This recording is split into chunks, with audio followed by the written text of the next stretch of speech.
ஆண்டவரும் இரட்சகருமாகிய இயேசு கிறிஸ்துவின் நாமத்தினாலே உங்கள் யாவருக்கும் என்னுடைய அன்பின் வாழ்த்துதலை தெரிவித்துக் கொள்கிறேன். கர்த்தர் நல்லவர், அவர் நன்மை மாத்திரமே செய்வார். இந்த நாளின் வேத தியானத்திற்காக ஆதியாகமும் 11ஆம் அதிகாரத்தை நாம் திருப்பிக் கொள்ளலாம். கடந்த வாரத்திலே வசனம் 1 முதல் 9 வசனங்களை நம்ம தியானித்து கொண்டிருந்தோம். சில இடையூறுகள் எல்லாம் ஏற்பட்டது இல்லைங்களா? இந்த மைக் ப்ராப்ளம், இன்ட்ராக்ஷன் ஆயிடுச்சு. ரொம்ப அப்செட் ஆயிடுச்சு. பொதுவாக நான் அப்செட் எல்லாம் ஆக மாட்டேன். ஏன் அப்படி சொல்கிறேன் பார்த்தீங்கன்னா, மைக் ஆஃப் ஆகி 3/4 மணி நேரம் பேசியிருக்கிறேங்க. 45 மினிட்ஸ் பேசியிருக்கிறேன். அது ஒன்றுமே ரெக்கார்ட் ஆகிருக்கு, ஆனால் மியூட்டில் இருக்குங்க. அதனால ரொம்ப அப்செட் ஆயிடுச்சு. ஏன்னா நான் எப்போவுமே செய்தி எழுதிட்டு வரேன் பார்த்தீங்களா, அதில் பாதி தாங்க நான் பேசுவேன். பாதி அது ஆன் ஸ்பாட்டில் பரிசுத்த ஆவியானவர் என்ன பண்ணுவார், கொடுத்துருப்பார். அந்த வார்த்தைகளை நான் பேசியிருப்பேன். அதை நான் மீண்டும் இந்த ரெக்கார்டெல்லாம் முடிஞ்சு அதை கேட்குறப்ப தான் எனக்கே ஆச்சரியமாக இருக்கும். இதெல்லாம் நான் தான் பேசுனேன்னான்ட்டு. நீங்கள் நம்புங்கன்னா போங்க, ஆனால் நான் உண்மையை சொல்கிறேன். அந்த வார்த்தைகளை நான் தான் பேசுனேன்னா, இதுக்கு முன்னாடி அதை நான் வாசிச்சதும் கிடையாது, எங்கேயும் கேள்வி கூட பட்டிருக்க மாட்டேங்க. ஆனால் அதை பேசியிருப்பேன். அப்போ தான் எனக்கு புரியும் பரிசுத்த ஆவியானவருடைய அந்த வழி நடத்துதல், அவர் கொடுக்குற அந்த வார்த்தைகள் எல்லாம் அப்போது கேட்குறப்ப ரொம்ப சந்தோஷமாக இருக்கும். ஸோ இப்போ இந்த 45 நிமிஷம் பேசியிருக்கிறேன். அதில் எத்தனையோ சத்தியங்களை நான் என்ன பண்ணிட்டேன், மிஸ் பண்ணிட்டேன் பாருங்கள். அஃப்கோர்ஸ் எழுதி வைத்ததையும் பேசியிருப்பேன், ஆனால் நிறையா பரிசுத்த ஆவியானவர் அந்த ஸ்பாட்டில் கொடுத்தாரு இல்லைங்களா, அதெல்லாம் இப்போ என்ன ஆயிட்டு எதுவுமே ரெக்கார்ட் ஆகாத போயிடுச்சு பாருங்கள். ஸோ அதனால் ரொம்ப அப்செட் ஆயிடுச்சு பாருங்கள். ஸோ மீண்டும் எங்கே விட்டோமோ அங்கே நம்ம என்ன பண்ணலாம், தொடரலாம். ஏன்னா இந்த வேத பகுதி ரொம்ப ரொம்ப முக்கியமான ஒரு வேத பகுதி. இந்த 11ஆம் அதிகாரம் இந்த 9 வசனத்தில் உலகத்தில் நான் ஆல்ரெடி சொல்லியிருக்கிறேன் இல்லைங்களா, எல்லா மதங்கள் உருவான ஸ்தலம் எங்கன்னு பார்த்தீங்கன்னா இந்த இடத்துல தான். மொழிகள் பிரிந்தது இந்த இடத்துல தான்.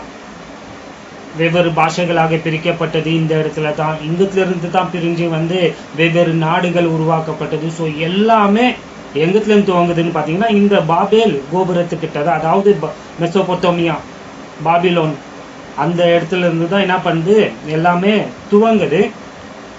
அப்புறம் தான் இது எங்கே ஷிஃப்ட் ஆகுது பார்த்தீங்கன்னா எகிப்துக்கு ஷிஃப்ட் ஆகுது. ஸ்டார்ட் ஆகிருந்து எங்கே, மெசோபொத்தோமியா அதாவது பாபிலோன்ல ஸ்டார்ட் ஆகி அது எங்கே ஷிஃப்ட் ஆகுது பார்த்தீங்கன்னா எகிப்துக்கு ஷிஃப்ட் ஆச்சு. பாருங்க இந்த உலகத்திலே ரொம்ப பழமையான நாகரிகம் எதுன்னு பார்த்தீங்கன்னா ஒன்று அஸ்ரியா கேட்டிருப்பீங்கன்னு நினைக்கிறேன். அதனுடைய தலைநகரம் நினைவு இல்லைங்களா, பைபிள் எல்லாம் நீங்கள் வாசிச்சிருப்பீங்க. அஸ்ரியா அதுதாங்க ரொம்ப ரொம்ப பழமையான நாகரிகம். அதுக்கப்புறம் பார்த்தீங்கன்னா எகிப்து நாகரிகம். இந்த நாகரிகம் எல்லாம் 4500 வருஷங்களுக்கு முன்பதாகவே துவங்கியது. அதற்கப்புறம் தான் பார்த்தீங்கன்னா நம்மளுடைய தமிழர்களுடைய நாகரிகம் எல்லாம் அப்புறம் தான் வருது, ஒரு சில 100 ஆண்டுகள். அதாவது இந்த பாபேல் கோபுரத்திலிருந்து பிரிந்து வராங்க இல்லைங்களா, அப்போ தான் நம்ம நாகரிகமெல்லாம் உருவாச்சு. ஸோ ரொம்ப பழமையான நாகரிகங்களில் எதுன்னு பார்த்தீங்கன்னா அஸ்ரியா நாகரிகம், எகிப்து, பாபிலோனியர்கள், தமிழர்கள், இதெல்லாம் ரொம்ப ரொம்ப ஓல்டுங்க. புரியுதுங்களா? ஏன்னா சில இன்ஃபர்மேஷன்கள் அப்பப்போ கொடுக்குறது ரொம்ப நல்லது இல்லைங்களா, அதனால தான் இதை இப்போ சொன்னேன். ஸோ கடந்த பாடத்தில் எங்கே நம்ம விட்டோன்னு பார்த்தீங்கன்னா, இந்த ஜனங்கள் 2 விஷயங்களை செஞ்சாங்க. அதில் ஒன்று அவங்க என்ன பண்ணாங்க, நகரத்தை கட்டினாங்க. இந்த பில்டட் சிட்டி இல்லைங்களா. ஸோ நகர வாழ்க்கை குறித்து நம்ம பார்த்தோம். நகரமானது கடவுளால் என்ன பண்ணப்படலை, உருவாக்கப்படலை. மாறாக நகர வாழ்க்கையை விழுந்து போன மனிதர்கள், சபிக்கப்பட்ட மனிதர்களால் தான் நகர வாழ்க்கை என்ன ஆயிற்று, உருவாக்கப்பட்டது. அது ஜலப்பிரளயத்திற்கு முன்பதாகவே நீங்கள் பார்த்தீங்கன்னா காயன் தான் நகர வாழ்க்கையை என்ன பண்ணுறான், துவங்கி வைக்கிறான் இல்லைங்களா. அங்கே என்ன அதெல்லாம் எழுதி இருக்கிறேன். நான் போதிச்சேன்னா அவ்வளோ டீட்டெயில்டெல்லாம் உங்களுக்கு நான் போதிக்கல, ஆனால் நான் சில ஆண்டுகளுக்கு முன்பதாக அதை எழுதியிருக்கிறேன்.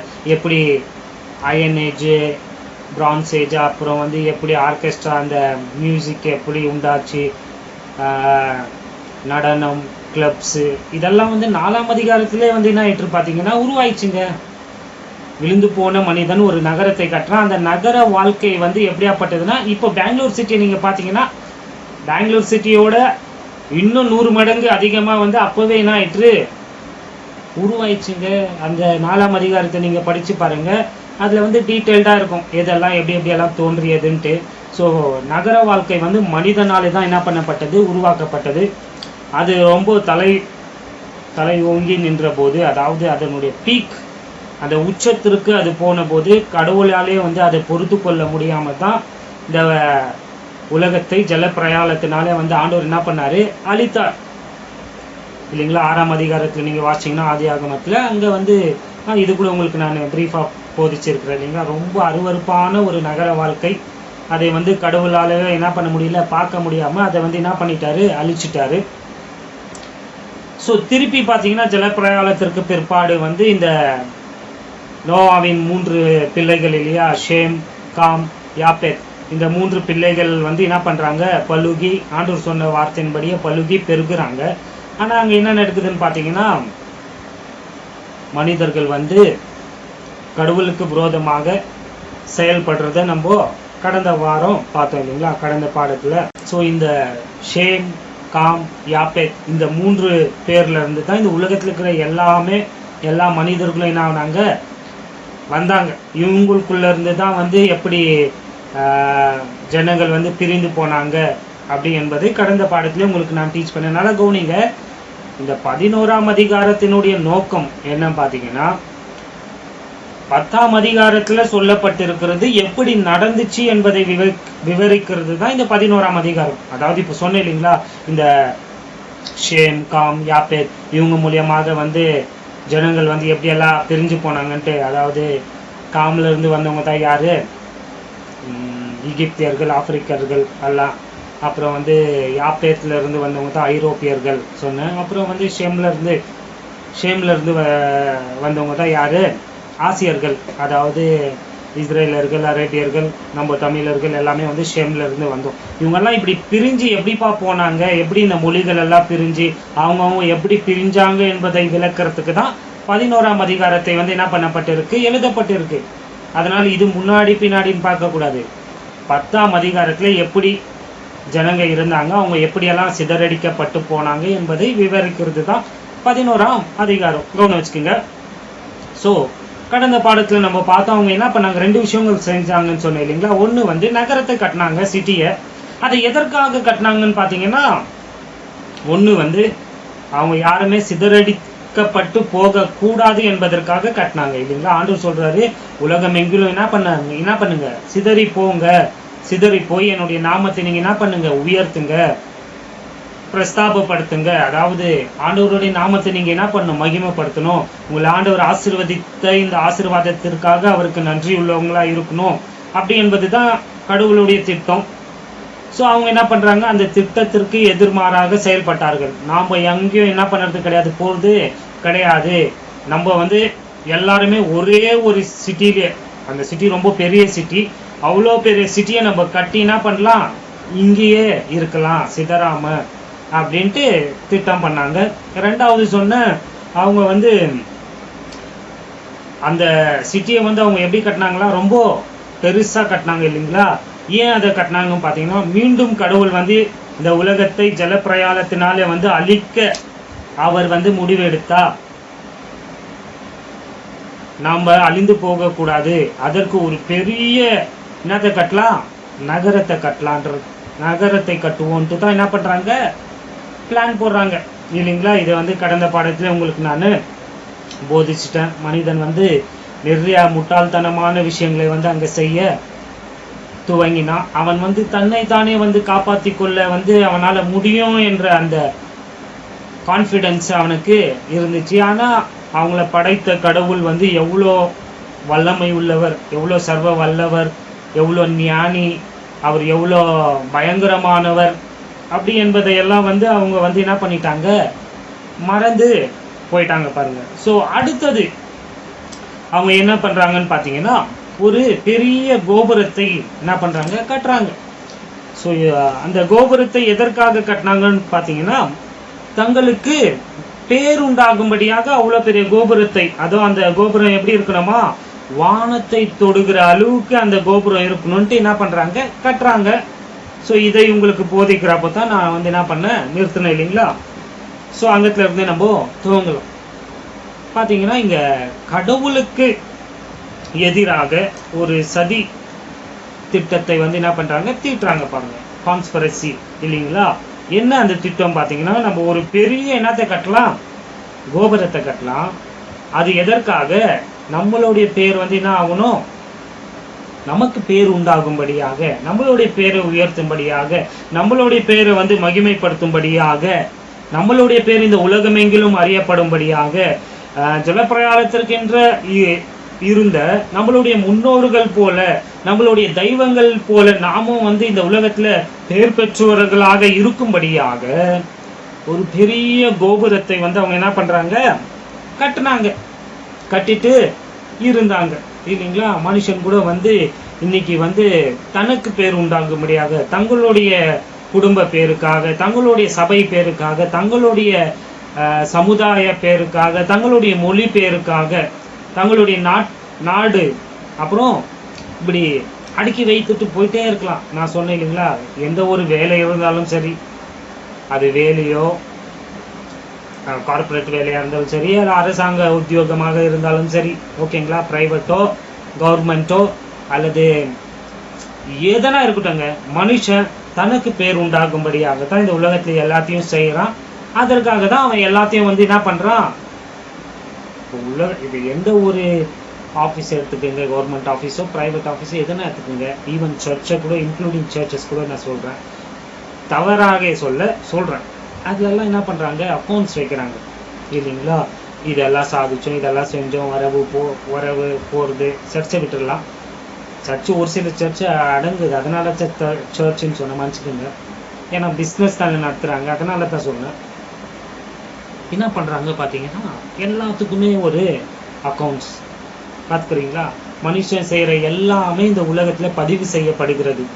எல்லாத்துலேயும் ஃபைலை போட்டு இந்த மாதிரி புக்ஸ் மாதிரி அடுக்கி வைத்திருக்கிறாங்க இல்லைங்களா? எவ்வளோ வந்துச்சு, எவ்வளோ போச்சு, இன்கமிங் அவுட் கோயிங் இல்லைங்களா, எக்ஸ்போர்ட்டு இம்போர்ட்டு எல்லாமே இந்த உலகத்தில் மனிதன் செய்கிற அனைத்துமே எதற்காக செய்கிறான், பேருக்காக செய்கிறான். என்னுடைய கம்பெனி தான் இந்த உலகத்திலே நம்பர் 1 கம்பெனி, எங்களுடைய கம்பெனி தான் இந்தியாவிலே நம்பர் 1, எங்களுடைய கம்பெனி தான் இந்த பெங்களூர்லேயே நம்பர் 1, எங்களுடைய கம்பெனி தான் இந்த மாவட்டத்திலேயே, விளங்குதுங்களா இல்லைங்களா? எல்லாத்துலேயுமே அவங்க வந்து எங்களுது தான் ஃபர்ஸ்ட், எங்களுது தான் நம்பர் 1. சில எதனா சாதனையா அது எங்கள் நாடு தான், விளங்குதுங்களா இல்லைங்களா? எல்லாமே வந்து பேருக்காக செய்கிறான். அதை வந்து அவன் என்ன பண்ணுறான், ரெஜிஸ்டர் பண்ணி வைக்கிறான். ஆனால் நீங்கள் நல்லா கவனிச்சிங்கன்னா, இது எல்லாமே ஒரு நாள் அழிக்கப்பட்டு போகும். மனுஷன் செலவிடுகிற பணம், அவனுடைய சக்தி, அவனுடைய அந்தஸ்து, ஆஸ்திகள், அவன் இந்த உலகத்துல என்ன செய்யறானோ, கிறிஸ்துவை விட்டு நான் சொல்றேன், உலகத்துல எல்லாமே ஒரு நாள் அழிக்கப்பட்டு போகிறது என்பது அவனுக்கு தெரியல பாருங்க. இந்த உலகம் அழிய போகுது இல்லைங்களா? அதனோடு கூட சேர்ந்து இந்த உலகத்துல வாழ்ந்த எல்லா மனிதர்களுடைய புகழும், ராஜாதி ராஜா ஒரு நாள் கீழே வராரு பார்த்தீங்களா? ஆல்ரெடி சொல்லியிருக்கிறேன் இல்லையா? அவர் வரப்ப இதுக்கு முன்பதாக இந்த மாதிரி ராஜ்யங்கள் இருந்துச்சு, இந்த மாதிரி மனிதர்கள் வந்து உங்களை ஆண்டாங்க, இது பண்ணாங்க, அது பண்ணாங்கன்றது எதுவுமே நிலைக்கிறது கிடையாது. அது உங்களுடைய நினைவுலும் இருக்க போறது கிடையாது. எல்லாம் ஒரு நாள் அழிக்கப்பட்டு போக போகுது. ஏன் பார்த்தீங்கன்னா, இந்த உலகத்தில் செய்யப்படுகிற அனைத்தும் மனிதனுடைய பேருக்காக, புகழுக்காக தான் செய்யப்படுகிறது. அதனால அதெல்லாம் அழிக்கப்படும். கடவுளுக்காக செய்யப்படுற, வானத்தையும் பூமியும் படைத்த ஆண்டவராக இயேசு கிறிஸ்துவுக்காக செய்யப்படுகிறது மாத்திரமே அழிக்கப்பட்டு போகாது. அதனால நம்ம வேலை செய்யாம இருக்கலாமா? செய்யணும். அது ஆனா எப்படி செய்யணும்? எதை செய்தாலும் அதுதாங்க உபதேசம். சும்மால போதிக்கிறது, சும்மால பேச முடியுங்களா? நாம எதை செஞ்சாலும் அது யாருக்காக செய்யறோம்? ஆண்டவருடைய நாம மகிமைக்காக செய்யறோம். எந்த வேலை செய்தாலும் திருட்டு எல்லாம் வேலை கிடையாது. விளங்குதா இல்லைங்களா? நான் வேலை செக்குலர் வேலை, நான் உழைச்சி சம்பாதிக்கிறத, உழைக்காம சம்பாதிக்கிறத. ரொம்ப உஷாரா இருக்கணும் இல்லையா? இப்பெல்லாம் எது கேட்டாலும் இப்ப எல்லாம் எதிர்மாறாக செயல்படுற வாசம் நம்மளால எதுவுமே சொல்ல முடியுது இல்லைங்க. சமீபத்துல பிரீச்சருங்க ரொம்ப கஷ்டப்படுறாங்க. உதாரணம் சொல்லக்கூடாது. ஏன்னா இதெல்லாம் முன்னாடி இதுதான் செய்வாங்க, இது செய்ய மாட்டாங்க. இப்போ அப்படின்னு ஒண்ணுமே கிடையாது. இதை செய்ய மாட்டானே கிடையாது, எல்லாம் செய்யறான். நம்ம டீயை சூடா தான், காஃபி சூடா தானே குடிச்சோம். இப்போ காஃபி என்ன குடிக்கிறானுங்க? Cold coffee. இப்போ உதாரணம் சொல்ல, முடியாது. புரியுது? இது ஒண்ணு உங்களுக்கு புரியும்படியாக சொன்னேன். எல்லாத்துலயுமே மனுஷன் வந்து செய்யறான். அதனால ரொம்ப கஷ்டமா இருக்கு. உதாரணத்தை கொடுக்க கூட எங்க விட்டோம். இதற்காக மனுஷன் வந்து என்ன பண்றான், தன்னுடைய பேர் புகழுக்காக இதெல்லாம் செய்யறான். இதெல்லாம் வந்து ஒரு நாள் என்ன பண்ணப்படும்? புரியுது, நான் விட்டுட்டேன். அழிக்கப்பட்டு போகுங்க. நம்ம கூட வந்து இது வந்து ரொம்ப பெரிய ஸ்கேல்ல பார்க்காதீங்க. அதாவது இதை வந்து பணக்காரங்க தான், கோடீஸ்வரர்கள், பில்லியனர், அம்பானியை போன்ற ஆட்கள், இவங்களுக்கு தான் இதெல்லாம் வரும் அப்படின்ட்டு நினைக்காதீங்க. இந்த உலகத்துல இருக்கிற எல்லா மனிதனும் ஒரு காலகட்டத்துல இந்த சோதனையை சந்திப்பான். உங்களுக்கும் வரும், எனக்கும் வரும். ஆனா நம்மளோடது வந்து ரொம்ப, நீங்க நினைச்சுக்காதீங்க பிச்சைக்காரனுக்கு கூட பெருமை இருக்கு, தெரியுங்களா உங்களுக்கு? உண்மைங்க. நீங்க நினைச்சுக்கிறீங்க இவங்கெல்லாம் ரொம்ப ஏழைப்பட்டவங்கப்பா, ஏழைப்பட்டவங்கலாம் ரொம்ப நல்லோம். ஒன்றும் கிடையாது. மனிதனாய் பிறந்த எல்லாரும் பாவி தான். அவன் பணக்காரன்னா கொஞ்சம் அதிகமா இருக்கும்னுவாங்க, ஏழைனா கொஞ்சம் கம்மியா இருக்கும்னு சொன்னீங்கனாலும் இதுவும் ஒத்துக்கிறதான்னு எனக்கு தெரியல. ஆனா அவனுக்குள்ளும் இதெல்லாம் இருக்கு. ஆனா அது அவனுடைய சக்திக்கு தக்க, அவனுடைய ஸ்டேட்டஸ்க்கு தக்க தான் அது இருக்கும். புரியுதுங்களா? நீ வந்து ஏரோப்ளைன்ஸ் வச்சுக்கின்னு அவனுங்க மேன்மை பாராட்டுவாங்க. அதற்கு கீழே இருக்கிற என்கிட்ட பஸ் இருக்கு அவனும் மேன்மை பாராட்டுவான், கார் இருக்கு அவன் மேன்மை பாராட்டுவான். ஸோ அது குறைஞ்சிட்டே வரும். ஆனா மேன்மை பாராட்டுறது என்பது ஒன்று தாங்க. புரியுதுங்களா? கார் வச்சுருக்கிறவன் பைக் வச்சுருக்கிறவன ஒரு மாதிரி தான் பார்ப்பான். பைக் இருக்கிறவன் வந்து சைக்கிள்ல, ஆமாங்க, சைக்கிள்ல இருக்கிறவன ஒரு மாதிரி பார்ப்பான். சைக்கிள்ல போறவன் வந்து நடந்து போறவன ஒரு மாதிரி தான் பார்ப்பாங்க. ஆக மொத்தத்துல எல்லாருமே தங்களுடைய பேர், தாங்க ஏதோ ஒரு விதத்துல வந்து யார் தான் உயர்ந்தவங்க தான், ஸ்டேட்டஸ் புரிஞ்சிருக்கும்னு நினைக்கிறேன். ஏன்னா நம்ம நேரத்தை கடத்த வேணாம், விளங்குதுங்களா? ஸோ அனுதின வாழ்க்கையை எடுத்துக்கொண்டாலும் உங்களுக்கு இன்னும் ஈஸியாக புரியும்படியாக சொல்கிறேன்.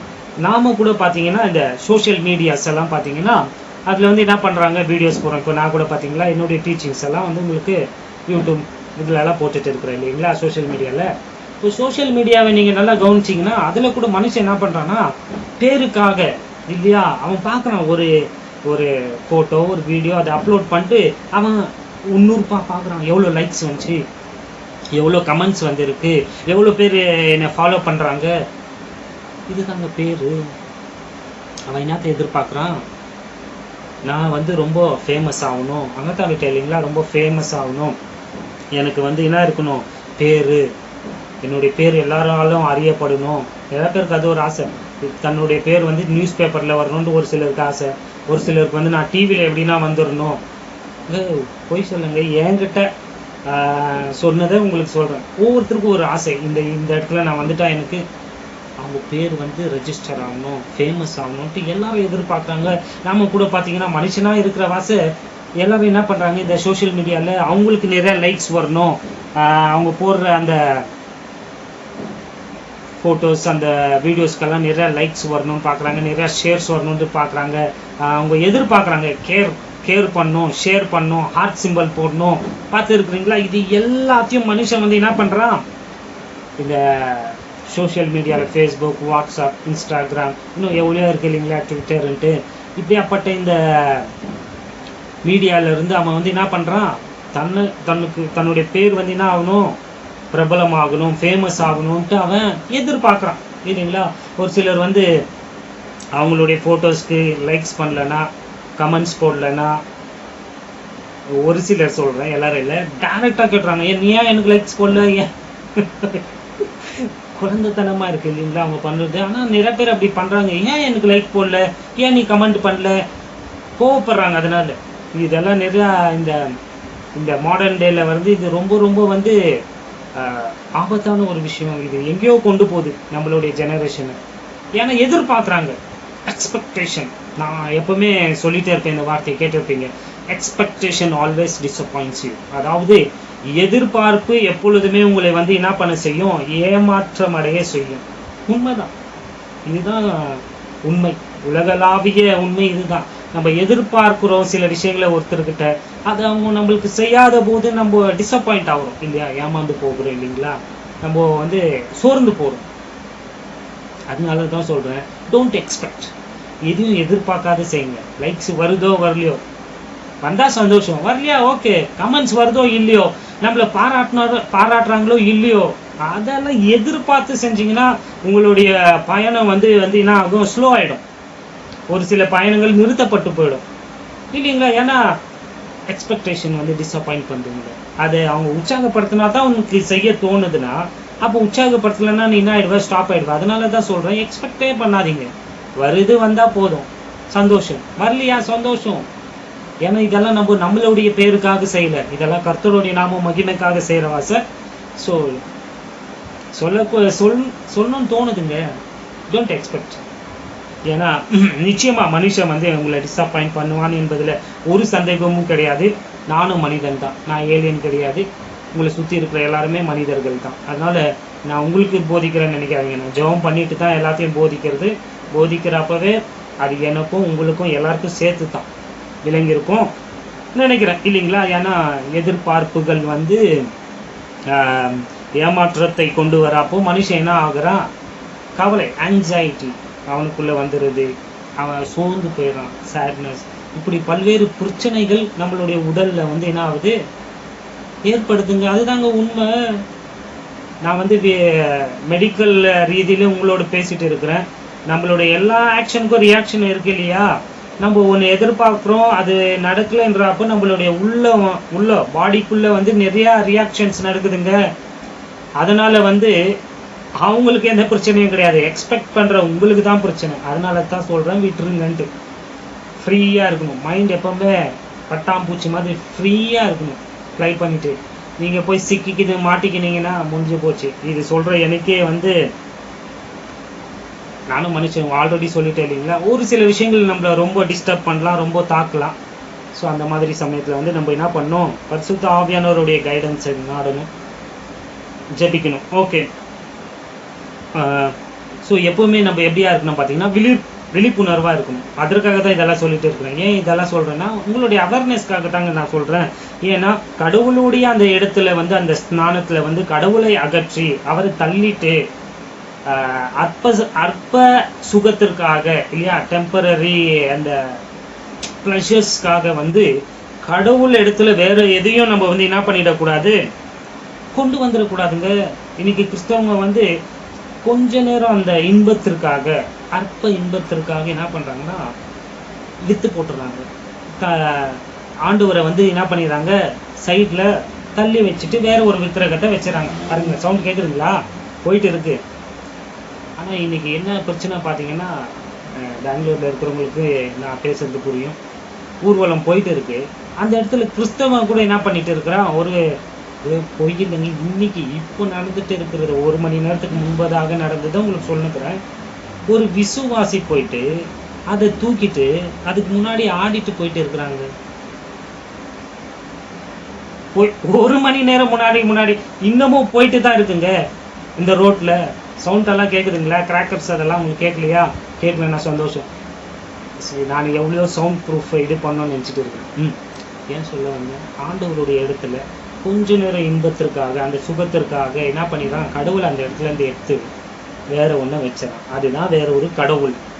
அந்த கடவுளுடைய இடத்துல எது இருந்தாலும் அதுவும் கடவுள் தான். டம்மி காட், சுவாமி, ஸ்மால் ஜி காட், இதுக்கு எவ்வளோ பேர்னா போட்டுக்கோங்க. இந்த உலகத்திலே கோடிக்கணக்கான சாமிகள் இருக்கலாம், ஆனால் ஒரே ஒரு கடவுள் தான், அது ஆண்டவராகிய இயேசு கிறிஸ்து. எம்பெருமானாகிய ஆண்டவராகிய இயேசு கிறிஸ்து தான் வானத்தையும் பூமியும் உண்டாக்கின சர்வ வல்லமையுள்ள தேவன் என்பதில் மாற்று கருத்தே கிடையாது. கழுத்தை அர்த்தா கூட நான் சொல்லிட்டு தான் சாவேன். ஸோ நம்ம வந்து ரொம்ப ரொம்ப ஜாக்கிரதையாக, விழிப்புணர்வாக நம்ம எப்போவுமே இருக்கணுங்க. ஏன்னா கடவுளுடைய இடத்துல எதையுமே நம்ம என்ன பண்ணிடக்கூடாது, வைத்திடக்கூடாது. எப்போவுமே வந்து யோவான் ஸ்தானகன் ஒரு நல்ல எடுத்துக்காட்டுங்க. அவர் சொல்கிறாரு, நான் சிறுகவும். அற்புதமான ஒரு மனுஷன். வாசிக்கிறேன், யோவான் 3ஆம் அதிகாரம், யோவான் எழுதின சுவிசேஷ நூல் 3ஆம் அதிகாரம் 30ஆம் வசனம். யோவான் 3ஆம் அதிகாரம் 30வது வசனத்தை பாருங்களேன்.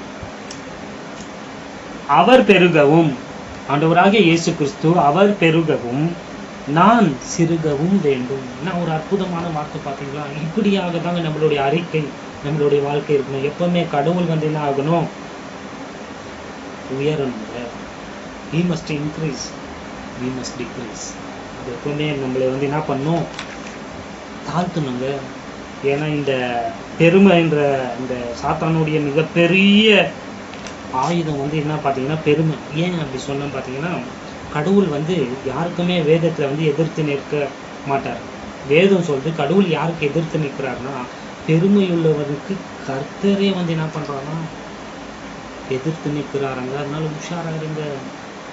கடவுளுடைய இடத்துல வந்து நீங்கள் என்ன பண்ணிடாதீங்க, உங்களுக்கு பேர் உண்டாகும்படியாக எதையும் செஞ்சிடாதீங்க. இன்னைக்கு நிறைய பேர் அப்படித்தான்.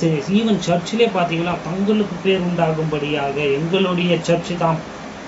சந்தோஷம், உங்களுடைய சர்ச்சில் நிறைய ஆத்துமக்கள் இருக்கிறாங்கன்னா அது எவ்வளோ பெரிய சந்தோஷம். ஒரு ஆத்துமாக்காகவே பரலோக சந்தோஷப்படுதுன்னா எவ்வளோ ஆயிரக்கணக்கான ஆத்துமக்கள் உங்களுடைய சபையின் மூலியமாக உங்கள் மூலியமாக ஆண்டவரை ஏற்றுக்கொண்டார்கள் என்றால் அது மிக்க மகிழ்ச்சி.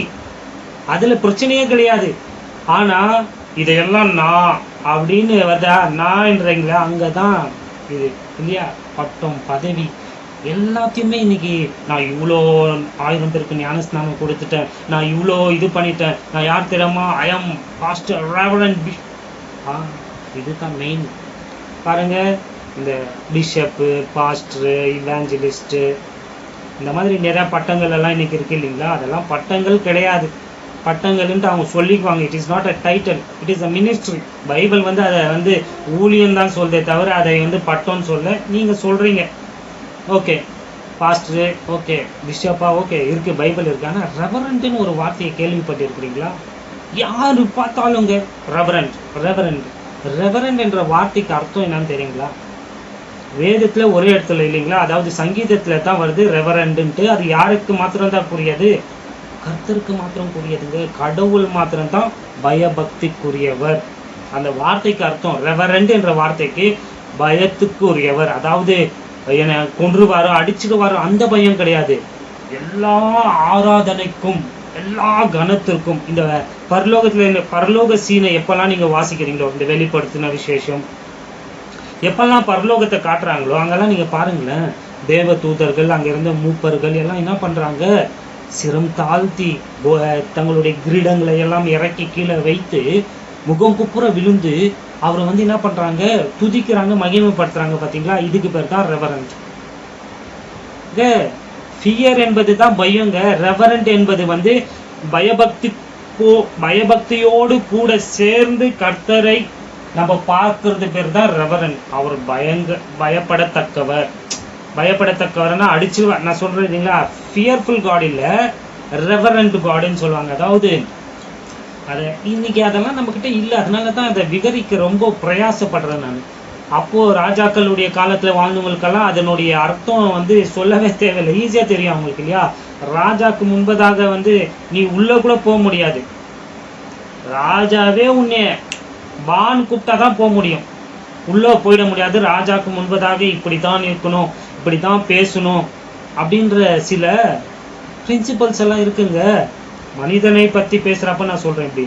ஸோ அந்த சராசரத்தையும் ஆளுகை செய்கிற கடவுள் எவ்வளோ பயபக்திக்குரியவர் தெரியும். பயபக்தியை கூறியவர். ஆமாம், அவருக்கு நம்ம எவ்வளோ பயப்படணும் தெரியுங்களா? அவருக்கு நம்ம எவ்வளோ கனப்படுத்தணும், எவ்வளோ அவரை உயர்த்தணும். அப்படி என்ற அந்த வார்த்தை தான் ரெவரண்டுன்னு அர்த்தங்க. இதை நான் சரியாக உங்களுக்கு கொண்டு வந்தேன்னா எனக்கு தெரியல, மன்னிச்சுக்குங்க. ஆனால் ஒன்று மாத்திரம் சொல்லிடுறேன், அந்த ரெவரண்ட் என்ற வார்த்தை யாருக்கு மாத்திரம்தான் புரியுதுன்னு பார்த்தீங்கன்னா அது கடவுளுக்கு மாத்திரம்தான் புரியுதுங்க. ஆனால் இன்னைக்கு பார்த்தீங்கன்னா கடவுளாவது கத்திரிக்காய் ஆகுது, கடவுளையே நம்ம ரெவரண்ட்டுன்னு கூப்பிடுறதில்ல. ஆனால் இவங்க ரைட் ரெவரண்ட்டுன்னு வேற போட்டுக்கிறாங்க. பார்த்துக்கிறீங்களா? அந்த மாதிரி ஆளுங்களை நான் பார்த்துருக்குறேன். Right reverend. ரொம்ப ரொம்ப ரொம்ப ரொம்ப இவங்களை பார்த்தா நம்ம வந்து என்ன என்னமா பயந்து அப்படின்னு நடுங்கி அதெல்லாம் கடவுளுக்கு முன்பதாக பண்ணோம். இதுதான் கரெக்டுங்க. இப்போதான் வந்துச்சு. ஒருத்தரை பார்த்தா நம்ம என்ன பார்த்துக்கிறீங்களா? இந்த தமிழ்நாடு சிஎம் மறைந்த ஜெயலலிதா அவர்களுக்கு முன்பதாக வந்து அவங்க எது பண்ண போனாலும் அப்படியே அந்த பார்த்தீங்களாங்க ஐயோ அப்படியே விழுந்துறானுங்க, கீழே விழுந்துறானுங்க. எவனுமே தலை தூக்கியோ எப்படியோ இல்லை, அப்படியே அங்க தூரத்துல இருந்து வராப்பே அப்படியே முட்டிலேயே தான் வரானுங்க. எனக்கு அதெல்லாம் பாக்குறப்போ வேடிக்கையா இருந்துச்சு. இவங்க வந்து சிஎம் தான், சிஎம் சாதாரண சிஎம் தான். சிஎம்முக்கு மேல எத்தனையோ பதவிகள் எல்லாம் இருக்கு இல்லைங்களா? பிஎம் இருக்கிறாங்க, பிரசிடென்ட் எல்லாம் இருக்கிறாங்க. அவங்களுக்கு முன்பதாக கூட ஜனங்க வந்து அப்படி இருந்தது இல்லை. ஆனா இவங்களுக்கு முன்பதாக வந்து பாத்தீங்களா, அவங்களுடைய தொண்டர்கள் அவங்கள சந்திக்க போறவங்க தங்களை தாழ்த்தி பயபக்தியோடு அப்படியே, இதெல்லாம் கடவுளுக்கு மாத்திரம் தான் கூறியது இல்லை, இதெல்லாம் கடவுளுக்கு மாத்திரம் கூறியது. எவனுக்கு முன்பதாக வந்து நம்ம எவனுடைய மன்னிச்சுக்குங்க, யாருடைய கால்லையும் விழக்கூடாது. ஏன்னா எவன் ஏன் அதை கட் பண்றேன்னா, பெத்தவங்களுக்கு காலில் கூட நிறைய பேர் வந்து விழுறாங்க இல்லைங்களா? நான் சொல்றேன், அவங்க காலில் கூட நம்ம விழ வேண்டிய அவசியம் கிடையாதுங்க. கடவுள் மாத்திரம்தான், he is the reverend. So யாருமே ரெவரண்ட்னு நல்லா எப்பவுமே அட்ரஸ் பண்ணாதீங்க. கிறிஸ்துவின் சரீரமாகிய சபையை இதை வந்து உங்களுக்கு எச்சரிக்கையாக எடுத்துக்கினாலும் சரி, அல்லது இதை வந்து ஆலோசனையாக எடுத்துனாலும் சரிங்க, யாருமே ரெவரண்ட்னெல்லாம் கூப்பிடாதீங்க. பிஷப்னு கூப்பிடுங்க, வேதத்தில் அது இருக்குன்னா இருக்கு, சான்று இருக்கு. கண்காணி இல்லைங்களா, நிறையா சபைகளை கண்காணிக்கிறவர் பிஷப்பு, பாஸ்டர், இவாஞ்சலிஸ்ட் இதெல்லாம் கூப்பிட்டுக்குங்க. ஆனால் ரெவரண்ட் என்பதை முற்றிலுமாக தவறுங்க, அதை சொல்லாதீங்கன்னு உங்களுக்கு நான் கிறிஸ்துவின் சரீரத்தின் அவயவமாக உங்களை நான் வந்து என்ன பண்றேன், எச்சரிக்கிறேன், உங்களுக்கு ஆலோசனை சொல்றேன். ஓகே, இதெல்லாம் எதற்கு? தங்களுடைய பேர் இந்த ரெவரண்ட்ன்றாங்க இல்லையா, அவங்கள போயிட்டு பிரதர்ன்னு சொல்லு பாரு, அவங்க மூஞ்சி மாறும். காயினுக்கு எப்படி மாறுச்சு மூஞ்சி, அப்படி அவங்க மூஞ்சி மாறும். என்ன பார்த்தாங்க எப்படி வெளியே சொல்ல முடியலனாலும் ஆளுங்களை அனுப்பி அவர் இதுக்கு மேலே நீ எப்படி கூப்பிடணும் பார்த்துறீங்களா? இந்த கோமாளித்தனத்தெல்லாம் நான் நிறையா பார்த்துட்டு தான் வந்திருக்கிறேங்க. பதவி ஆசை நமக்கு தேவையில்லைங்க. எதுவுமே ஆண்டவருடைய இடத்துல வந்து என்ன ஆகிடக்கூடாது, வந்துடக்கூடாது என்பதில் ஜாக்கிரதையாக இருங்க. அடுத்தது, ஸோ ஏன் இவங்க அந்த கோபுரத்தை கட்டினார்கள் இல்லையா? ரெண்டாவது அதுதானே. முதல்ல ஏன் அவங்க அந்த சிட்டியை கட்டினாங்கன்றதை உங்களுக்கு சொல்லிட்டேன். ப்ரொடெக்ஷனுக்காக, பாதுகாப்புக்காக கட்டினாங்க. ஸோ இந்த கோபுரத்தை ஏன் கட்டினாங்கன்னா தங்களுக்கு பேர் உண்டாகும்படியாக கட்டினாங்க என்பது முதல்ல. பாயிண்டாக நான் சொன்னா நிறைய எனக்கு பாயிண்ட்ஸ் கிடைக்கிற வசதி தான் நான் பாயிண்ட்ஸாக சொல்லுறதை தவிர்த்துட்டேன். ஏன்னா எடுக்க வந்துனே இருக்கும் பாயிண்ட்ஸ், அதனால எல்லாத்தையும் ஒன்றா என்ன பண்ணிட்டேன் போட்டு உங்களுக்கு சொல்கிறேன். ரெண்டாவதுன்னு பாருங்கள் பாயிண்ட்ஸ். அடுத்தது பார்த்தீங்கன்னா அவங்க எதற்காக இந்த கோபுரத்தை கட்டினாங்கன்னா கடவுளுக்கு எதிர்த்து நிற்கும்படியாக, டு டேக் ரிவெஞ்ச். கடவுளுக்கு என்ன பண்ணும், அதுக்கு ரிவெஞ்சுக்கு அது தானே பழி வாங்க. கரெக்ட், கடவுளை பழி வாங்கும்படியாக தான் இவ்வளோ பெரிய கோபுரத்தை வந்து அவங்க என்ன பண்றாங்க, கட்டுறாங்க. அதனால தான் அந்த கோபுரம் எங்க டச் ஆகணும், வானத்திற்கு வரைக்கும் டச் ஆகணும். ஏன்பா வானத்து வரைக்கும்னா அங்க ஒருத்தர் இருக்கிறாரு, வானத்துல ஒருத்தர் இருக்கிறாரு சாரு, கடவுள் இருக்கிறாரு இல்லையா வானத்துல, அவரை போயிட்டு என்ன பண்ணும், பழி வாங்கணும். அதனாலதான் இவங்க இவ்வளோ பெரிய அந்த கோபுரத்தை, இந்த காலத்துல அதற்கு பேர் சொன்னோம்னா ஸ்கை ஸ்கிரிப்பர், அதாவது வானளாவிய கட்டடம். பார்த்துக்கிறீங்களா, இந்த ஸ்பேஸ் ஷிப் இதெல்லாம் அனுப்ப பெரிய பெரிய இது பில்டிங் கட்டி வச்சுக்கிறாங்க இல்லைங்களா, டவர்ஸு, ஸ்கை ஸ்கிரிப்பர்னு சொல்லுவாங்கங்க. ஸோ இந்த வானளாவிய கட்டிடத்தை வந்து அவங்க வந்து அப்போவே கட்டியிருக்கிறாங்க பாருங்க. அதுதான் சொன்னேன், அவங்களுடைய டெக்னாலஜி வந்து ரொம்ப ரொம்ப அட்வான்ஸ் டெக்னாலஜியாக இருந்துச்சுன்ட்டு நான் சொன்னேன். கடந்த பாடத்தில் நிறையா விஷயங்களை ரொம்ப ஸ்பீடாக சொல்லிட்டேன். நிறையா பேர் கன்ஃபியூஸ் ஆகிருப்பீங்க. நிறையா பேர் வந்து என்னடா இவன் தப்பாக போதிக்கிறேன்னு கூட நினச்சிருக்கலாம். ஆனால் அதெல்லாம் வந்து பின்னாடி நான் போதிச்சேன், அதெல்லாம் வந்து மியூட் ஆயிடுச்சு. சரி, இப்போ டச் பண்ணலாம். பார்த்தீங்கன்னா அப்போ அவங்க கட்டின அந்த கோபுரங்கள் வந்து பார்த்தீங்கன்னா எதற்குன்னா, இப்போ பாபிலோனர்கள் மெசபொத்தோமியா அங்கே தான் வந்து அந்த பெரிய பெரிய டவர்கள் எல்லாம் கட்டுவாங்க. இப்போ கூட அதனுடைய அழிவுகள் எல்லாம் நீங்கள் பார்க்கலாம். அதற்கு பேர் ஜிகுரெட்ஸ்ன்னு சொல்லுவாங்க, ஜிகுரெட்ஸ்ன்ட்டு. அதை கட்டி அது மேலே என்ன பண்ணுவாங்கன்னா ஒரு பெரிய கோபுரம் அதை கட்டிட்டு அது மேலே ஒரு கோயிலை வச்சிருவாங்க. எங்கேயோ கேட்ட மாதிரி பார்த்த மாதிரி இருக்கா? ஆமாம், உண்மை. இந்த உலகத்துல எங்கன்னா நீங்க உயரமான இடத்துக்கு போங்க, அங்க ஒரு கோயில் இல்லைன்னா இருக்கும் இல்லையா? ஏன்னா இதெல்லாம் அப்பத்துல இருந்துங்க, அங்கத்துல இருந்து ஸ்டார்ட் ஆயிடுச்சு. நான் தான் சொல்றேன்னு, எல்லாமே அங்கத்துல இருந்தா வந்தது. ஜிகுரெட்ஸ்ன்னு சொல்றாங்க, எகிப்தியர்கள் பிரமிட்ஸ் கட்டினாங்க. அதில் கூட நிறைய உங்களுக்கு சந்தேகம் இருக்கலாம். பாருங்க, மனிதர்கள் பிரமிட்ஸை கட்டினாங்க, இது நம்ப மாட்டாங்க. அது எப்படி கட்டியிருக்க முடியும்வாங்க. ஜெயன்ஸ் ராட்சர்கள் வந்து பிரமிட்ஸை கட்டினாங்க நான் சொன்னேன் இல்லையா, அதையும் நம்ப மாட்டாங்க ஒரு சிலர். அது எப்படி, ஜெயன்ஸ் எல்லாம் வந்து வாழவே இல்லை, ஜெயன்ஸ் எல்லாம் ஒன்று இல்லவே இல்லை. அதாங்க ராட்சதர்கள் எல்லாம் ஒருத்தர் இல்லவே, அசுரர்கள் எல்லாம் இல்லவே இல்லை நானுங்க. இப்போ வந்து அதனுடைய அந்த ஃபாசில்ஸ் அந்த இதெல்லாம் கண்டுபிடிச்ச ஆமாப்பா இந்த உலகத்தில் ஜெயின்ஸ் எல்லாம் வாழ்ந்துருக்குறாங்க, ராட்சதர்கள் எல்லாம் வாழ்ந்துருக்குறாங்க அப்படின்னு நம்புகிறாங்க. ஸோ மனுஷனையும் கட்டலையாம், ராட்சதர்களையும் கட்டலையாம், அதுதாங்க அந்த பிரமிட்ஸை. ஆனால் ஏலியன்ஸ் கட்டினாங்களாம். ஏலியன்ஸுன்னு ஒருத்தர் இல்லவே இல்லைன்னு நான் சொல்கிறேன், அவங்க கட்டினாங்களா, அதை நம்புகிறாங்க, கட்டினாங்கன்னு சொன்னால். இங்கே மனுஷன் இருக்கிறான், ராட்சதர்கள் எல்லாம் வாழ்ந்ததற்கு அடையாளம் இருக்குது, வேதத்துலேயும் இருக்குது, சரித்திரத்துலேயும் அதற்கு சான்று இருக்குது. இது சொன்னால் நம்ப மாட்டேங்கிறாங்க. உலகம் பார்த்தீங்களா எப்படி மாறிட்டு இருக்கு. அதை தான் சொல்கிறேங்க, மனுஷன் தாங்க கட்டினா. ஒரு சில பிரமிட்ஸை மனுஷன் கட்டினா, ஒரு சில பிரமிட்ஸ் எல்லாம் வந்து ராட்சதர்களால் கட்டப்பட்டது. அதெல்லாம் வேறு எப்போனா நேரம் இருந்தால் உங்களுக்கு ப்ரூஃப்ஸ் எல்லாம் வச்சு காட்டிட்டு வேணும்னா உங்களுக்கு நான் டீச் பண்ணுறேன். இதெல்லாம் நீங்கள் ஏற்றுக்கணுன்ற அவசியமே கிடையாது. நான் வேதத்திற்கு வெளியே போயிட்டு என்ன சொன்னாலும் அதை நீங்கள் ஏற்றுக்கணுன்ற அவசியம் கிடையாதுங்க. ஏன்னா அதெல்லாம் நம்ம நான் கண்ணார பார்த்தது கிடையாது, மாறுபடலாம். ஆனால் சத்தியம் வந்து ஏற்றுக்கொள்ளணும். அதையே நான் வந்து உங்களை பலவந்தம் படுத்துறதில்ல. நான் சொல்லுறது சத்தியம் ஏற்கிறதும் ஏற்காததும் உங்களுடைய விருப்பம். அது போலவே இதையும் வந்து நீங்கள் ஏற்கலன்னா விட்டுருங்க. நான் என்னுடைய ரிசர்ச்சு எனக்கு தெரிஞ்ச வரைக்கும் நான் வேதத்தை படித்த வரைக்கும் உங்களுக்கு நான் கற்றுத்தரேன். கற்றுக்கொள்ள விருப்பம் இருந்தால் கற்றுக்கொள்ளுங்கள், இல்லாவிட்டால் அதை அப்படியே சைட்டில் என்ன பண்ணுங்க, தூக்கி போட்டுட்டு உங்கள் வேலையை நீங்கள் பார்க்கலாம். ஓகே, ஸோ இது ஏன் கட்டப்பட்டது? இவ்வளோ பெரிய அந்த கோபுரங்கள், பிரமிட்ஸ், ஜிகுரட்ஸ் இதெல்லாம் எதற்காக கட்டப்பட்டது பார்த்தீங்கன்னா, எல்லாமே மனிதன் வந்து மேலே எப்படின்னா அங்கே ரீச் பண்ணும், அவன் மேலே பரலோகத்தை ரீச் பண்ணுன்ட்டு வந்து அவன் என்ன பண்ணுறான். இங்கே பாபேல் கோபுரம் எது கட்டப்பட்டதுன்னு பார்த்தீங்கன்னா, பரலோகத்தை வந்து நம்ம என்ன பண்ணிடணும், டச் பண்ணிட்டு அங்கே போயிட்டு அங்கே இருக்கிற அந்த கடவுளை வந்து நம்ம என்ன பண்ணணும், பழி வாங்கணும்.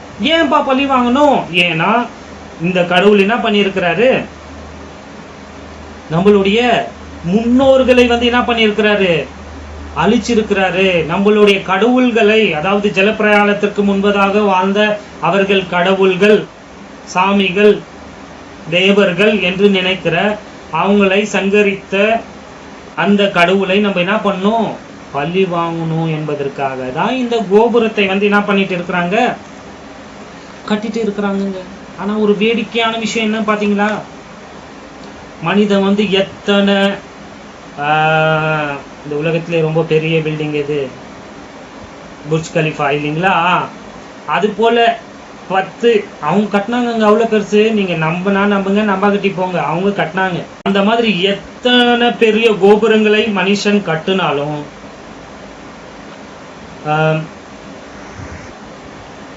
ஸோ மனுஷன் வந்து அப்படியாக எவ்வளோ பெரிய கோபுரங்களை கட்டினாலும் அவனால ஒருபோதும் கடவுள்கிட்ட போக முடியாது என்பதுதான் உண்மை. அவன் நினைச்சா நம்ம எப்படின்னா என்ன பண்ணிடலாம், போயிடலான்ட்டு கட்டிட்டானுங்க இல்லைங்களா, கட்டிட்டு இருக்கிறானுங்க. ஆனா அவனால எவ்வளோ தான் டிராவல் பண்ணாலும், அதாவது மின்னல் வேகத்துல லைட் ஸ்பீட் வேகத்துல அவன் வந்து லைட்னிங் ஸ்பீட் வேகத்துல அவன் எவ்வளோ தான் டிராவல் பண்ணாலும் அவனால கடவுள்கிட்ட போக முடியாது என்பதுதான் உண்மை. இதுதாங்க சத்தியம். எத்தனை கோடி, பில்லியன், ட்ரில்லியன் எவ்வளோனா நீ செலவழி, எவ்வளோ ராக்கெட்ஸ் நீ என்ன பண்ணு தயார் பண்ணி அதற்கு எவ்வளோ பவர் நீங்கள் வைத்தாலும் உங்களால் ஒருபோதும் கடவுள்கிட்ட, அதாவது பரலோகத்திற்கு போகவே முடியாது என்பதுதான் உண்மை. ஆனால் எப்படின்னா போகணுன்ட்டு மதம் மனிதர்களுக்கு கற்றுக் கொடுப்பது என்பது வந்து மாற்ற முடியாத அல்லது மறுக்க முடியாத உண்மை. அதுதான் எல்லா மதங்களும் வந்து என்ன பண்ணுறாங்க, எப்படின்னா கடவுள்கிட்ட போயிடணுன்ட்டு என்ன பண்ணுறாங்க, கத்து தராங்க. இதை செய், அதை செய், யோகா பண்ணு, மெடிடேஷன் பண்ணு, உபவாசம் போடு, ஜபம் பண்ணு, அன்னதானம் பண்ணு, இதை அடுக்கி வைத்துட்டு போயிட்டே இருக்கிறாங்கங்க. எதற்கு? கடவுள்கிட்ட போகணும். அதற்காக நீ இதெல்லாம் நீ என்ன பண்ணும், செய்யணும். நற்கிரியைகளை செய், குட் ஒர்க்ஸ் இல்லையா, இப்படி பரிசுத்தமா வாழு, இதெல்லாம் கூட அதுல அடங்கும். இது கூட கிரியை தாங்க. ஸோ எல்லாத்தையும் கற்றுத்தராங்க. எப்படின்னா எங்கே போயிடணும், கடவுள்கிட்ட போகணுன்ட்டு. ஆனால் கடவுள்கிட்ட இதெல்லாம் உங்களை கொண்டு போகாது. மனுஷன் கடவுள்கிட்ட போக இதெல்லாம் வைத்து போக முடியாது என்பது தான் உண்மை. ஆனால் என்னால் போக முடியுங்க. உண்மையாக தாங்க சொல்கிறேன். என்னால் கடவுள்கிட்ட ரொம்ப ரொம்ப ரொம்ப ஈஸியாக போக முடியும். உங்களுக்கு சொல்லணும்னா ஆல்ரெடி நான் கடவுள்கிட்ட போயிட்டு வந்துட்டேன்றதோட போயிட்டேன். அதுதான் உண்மை. என்னப்பா இப்படி சொல்லிட்டேன்? உண்மை தாங்க. மனிதன் எதையும் செய்து அங்க போறது கிடையாதுங்க. கடவுள் உனக்காக செய்ததை நீ விசுவாசிக்கிறப்போ அங்க போற. நீங்க அந்த வசனத்தை வாசிச்சிங்களா? 11ஆம் அதிகாரத்துல போன பாடத்திலே உங்களுக்கு நான் வாசிச்சுட்டேன். மீண்டும் அதை வாசிச்சு நேரத்தை வீணாக்க விரும்பல. ஆனாலும் சொல்றேன், கடவுள் என்ன பண்றாரு பாருங்க. 7வது வசனத்துல சொல்றாரு, நாம கீழே போய் வாசிச்சிருவோமா? அப்பொழுது கர்த்தர், இதோ ஜனங்கள் ஒரே கூட்டமாய் இருக்கிறார்கள், அவர்கள் அனைவருக்கும் ஒரே பாஷையும் இருக்கிறது, அவர்கள் இதை செய்ய தொடங்கினார்கள், இப்பொழுது தாங்கள் செய்ய நினைத்தது ஒன்றும் தடைப்பட மாட்டாது என்று இருக்கிறார்கள். நாம் இறங்கி போய் பார்த்தீங்களா, கடவுள் கீழே இறங்கி வராங்க. அது ஆங்கிலத்துல வாசிக்கிறோம். அப்படி எப்படி இருந்துச்சு? let us go down. மனிதனால கடவுளை ரீச் பண்ண முடியாது. அவன் பிரயாசப்படுறான், முயற்சிக்கிறான். அதனால கடவுளை கீழே இறங்கி வர. அது எவ்வளவு பெரிய சத்தியம்! அது கடவுளை கீழே இறங்கி வராங்க. கீழே அது என்னத்தை குறிக்கிறதுனா, அவரு அவ்வளோ உயரத்துல இருக்கிறாருங்க. கடவுள் ரொம்ப ரொம்ப ரொம்ப உயரத்துல இருக்கிறாருங்க. பாருங்க, நம்மளால என்னத்தங்க பார்க்க முடியும்? நான் போன பாடத்திலே உங்களுக்கு சொன்னேன் இல்லைங்களா, நம்மளால இந்த கிரகங்கள், ஒரு சில கிரகங்களை நம்ம என்ன பண்ண முடியும், பார்க்க முடியும் இல்லைங்களா. அதாவது சூரியன், சந்திரன் இதெல்லாம் நம்ம பார்க்குறோம். மற்றும் இந்த நேக்கட் ஐஸ்ல நம்மளால எவ்வளோ கிரகங்கள், ஒரு 5 கிரகங்களை, மெர்க்குரியை பார்க்க முடியும், வீனஸை பார்க்கலாம், மார்ஸை பார்க்கலாம், ஜூபிட்டரை பார்க்கலாம், சாட்டர்னை பார்க்கலாம். அதுக்குள்ள எங்கத்துலேருந்து ரொம்ப தூரத்தில் அது ஒரு சின்ன ஒளியா நமக்கு தெரியும். அதை அதுலலாம் போன முறையை சொன்னேன் இல்லைங்களா, நம்மளால இந்த நேக்கட் ஐல நம்மளால நெப்டியூனை பார்க்க முடியுமா, யூரானஸை பார்க்க முடியுமா, ப்ளூட்டோவை பார்க்க முடியுமா? இதெல்லாம் ரொம்ப ரொம்ப இன்னும் இந்த கிரகங்களை பார்க்க இன்னும் ரொம்ப தூரம் இருக்கிற கிரகங்கள் இல்லையா. இதெல்லாம் இப்பதான் கண்டுபிடிச்சாங்க. இந்த நெப்டியூன், இந்த யூரானஸ் எல்லாம் 200 வருஷத்துக்கு முன்பதாக தான் மனிதன் இருக்கிறதாக அது இருக்கு. மனுஷனுடைய கண்ணுக்கு அப்பதான் இந்த டெக்னாலஜி எல்லாம் வச்சு அவன் பார்த்தான். ப்ளூட்டோ எல்லாம் இன்னும் 100 வருஷம் கூட அவளை கண்டுபிடிச்சு. 1930ஆம் ஆண்டுல தான் அவன் ப்ளூட்டோவே கண்டுபிடிச்சான், கிரகம்ட்டு அறிவிச்சான். 75 வருஷத்துலேயே சொல்லிட்டான். அதாவது 2005ஆம் ஆண்டிலே சொல்லிட்டான், ப்ளூட்டோ அந்த கிரைட்டீரியாவை அதனால் சந்திக்கல, அதனால அது கிரகமே கிடையாதுன்ட்டான். நான் சொன்னேன் இல்லைங்களா, போன முறை ரொம்ப ஸ்பீடாக போனேங்க. அப்புறம் பின்னாடி எல்லாம் இதெல்லாம் உங்களுக்கு சொன்னேன், அது வரல. அதனால தான் இப்போ கன்ஃபர்மேஷனுக்கு நான் சொல்லுகிறேன். நம்ம இந்த கண்ணில் ஒரு சில கிரகங்களை பார்க்குறோம், அதுவும் ரொம்ப தூரத்தில் இருக்கு, அதை தெளிவாகவும் நம்மளால பார்க்க முடியாது. நீங்கள் மேலே போய் காட்டுறாங்க பார்த்தீங்களா, இப்போ இருக்கிற இந்த அட்வான்ஸ் டெக்னாலஜியில் போயிட்டே இருக்கு உலகம். தம்மா தூண்டு ஒரு இதுதான் இல்லைங்களா, போயிட்டே இருக்கு. டிராவல் பண்ணிட்டானாப்பா அப்படின்னு பார்த்தீங்கன்னா, அவனால இன்னும் 2வது வானத்துக்கே போக முடியல. 3வது வானத்துக்கு எப்படி போக முடியும்? 2வது வானத்தில் சிலர் உட்காந்துட்டு இருக்கிறாங்க இல்லையா, பிசாசும் அவனுடைய சேனையும். அங்கேயே இவனால இன்னும் போக முடியல. ஸோ அவங்கெல்லாம் இறங்கி வரப்போ தான் அவங்கள ஏலியன்ஸ்ன்னு இந்த உலகம் காட்ட போகுது என்பது அது வேற விஷயம், வேற டாபிக்கு, வேற டீச்சிங்கு. அது நமக்கு அவசியமும் இல்லை. ஏன்னா அப்போல்லாம் நம்ம இந்த பூமியில இருக்கவும் மாட்டோம். கிறிஸ்துவின் சரீரமாகிய சபை சொல்ல என்னன்னா, கடவுள் ரொம்ப ரொம்ப ரொம்ப தூரத்துல இருக்கிறார். உன்னுடைய கற்பனைக்கு அப்பாற்பட்ட தூரத்துல அவர் இருக்கிறாரு. அந்த இடத்துல நீ டிராவல் பண்ண முடியாது. அவரை கீழே இறங்கி வராரு. எதற்கு வராரு? மனுஷனை மீட்க பூமிக்கு கடவுள் வராருப்பா. மனிதனாக அவதாரம் எடுத்து வந்தாரு. வந்து என்ன பண்ணாரு, கண்ட கண்ட பரதேசி நாய்ங்க கிட்ட எல்லாம் அடி வாங்கினாரு, துப்பு வாங்கினாரு இல்லைங்களா? உண்மையா இல்லைங்களா? நம்மளுக்காக நம்மளுடைய பாவம் நிவர்த்தி அடையும்படியாக அவர் என்ன பண்றாரு, கல்வாரி சிலுவையில வந்து அடிபட்டு தன்னுடைய மாசற்ற ரத்தத்தை சிந்தி நம்மளை மீட்கும்படியாக விலைக்கரையத்தை செலுத்தினார்.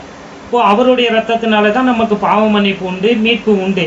ஸோ அவர் சொல்றாரு, நீ எதையும் செய்யாத, என்கிட்ட வர உன்னால முடியாது, உன்னுடைய நற்கிரியை உன்னை வந்து என்கிட்ட கொண்டு வராது, எந்த மதமும் கொண்டு வராது, எந்த ராக்கெட்ஸும் கொண்டு வராது, எவ்வளோ பணமோ உன்னுடைய ஆஸ்தி ஏதோ உன்னை வந்து என்கிட்ட கொண்டு வராது. எது மாத்திரம்தான் கொண்டு வர உன்னைய, நீ நான் உனக்காக செய்ததை நம்புனா, ஜஸ்ட் பிலீவ், என்ன நீ நம்புனா, நான் உனக்காக மரித்தேன், அடக்கம் பண்ணப்பட்டு உயிரோடு எழுந்தேன், உன்னுடைய பாவத்தினுடைய நிவாரணத்தை நான் செலுத்திட்டேன் என்றதை நீ நம்புனா நீ என்கிட்ட வந்துடலாம். அதான் சொன்னேன், நான் ஆல்ரெடி பரலோகத்துக்கு போயிட்டேன்ட்டு. சந்தேகமா இருந்துச்சுன்னா திருப்புங்க எபேசியர் நம்மளுடைய உபதேசம் 2ஆம் அதிகாரம் திருப்பினீங்களா?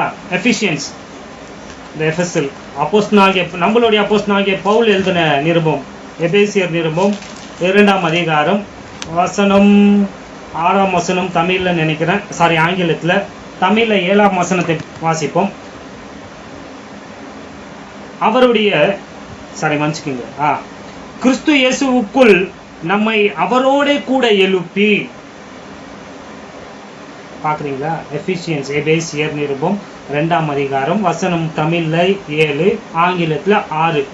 கிறிஸ்து இயேசுவுக்குள் நம்மை அவரோட கூட எழுப்பி உன்னதங்களிலே அவரோட கூட உட்காரவும் செய்தார். முடிஞ்சிச்சா?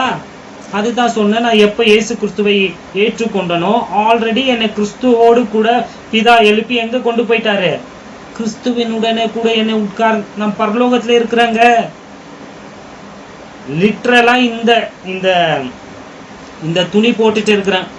இந்த துணினா நான் சரீரத்தை பத்தி பேசுறேங்க.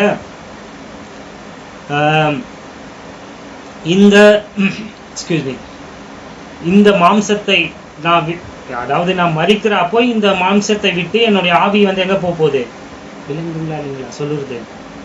ஆனா டாக்ட்ரினலா, பொசிஷனலா already I am sat with Jesus Christ.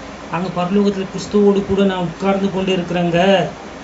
இங்க நானும் செத்து போயிட்டேன், ஆல்ரெடி நான் செத்து பல வருஷம் ஆச்சுங்க. எப்போ இயேசு கிறிஸ்துவை ஏற்றுக்கொள்றனோ அப்பவே நான் மரிச்சு போயிட்டேங்க.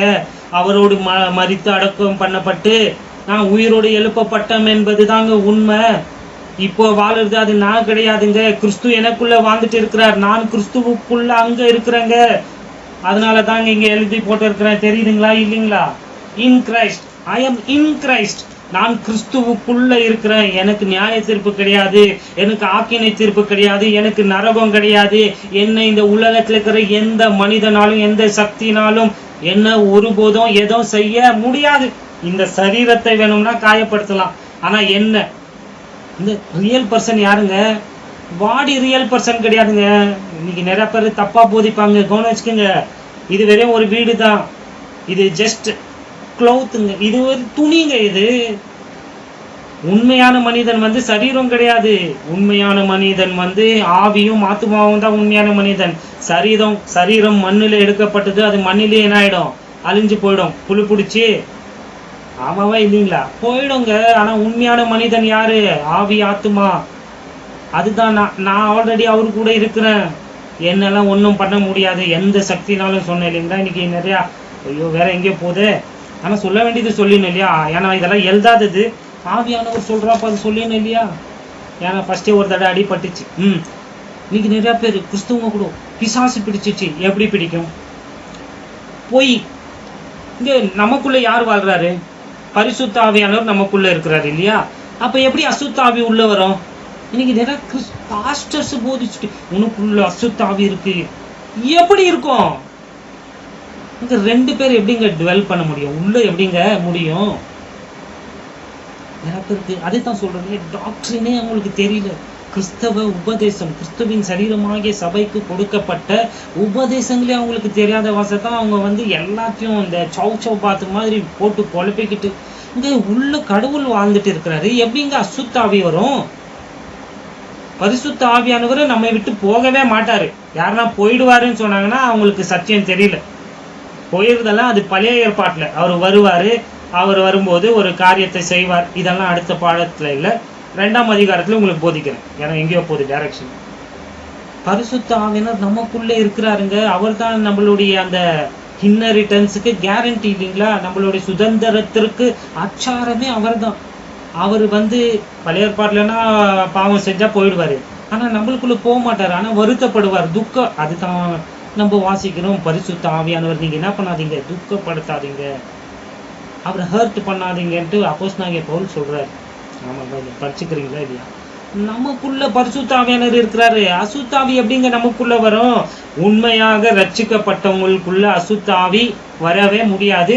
யாருக்குள்ளனா இந்த அசுத்தாவிகள் பேய் பிடிச்சிச்சுன்றாங்கன்னா அவங்க ரட்சிக்கப்படல. ரொம்ப ஈஸியான எவிடன்ஸ், அடையாளத்தை உங்களுக்கு சொல்லிட்டேன். யாருக்குன்னா பேய் பிடிச்சிச்சா, அசுத்தாவி உள்ள வந்துச்சுன்னா அவங்க இன்னும் ரட்சிக்கப்படலன்னு அர்த்தம். ஒருவேளை அது பாஸ்டருக்கே வந்தாலும் உங்க பாஸ்டரும் ரட்சிக்கப்படலன்னு தான் அர்த்தம். கவனம் வச்சுக்கோங்க.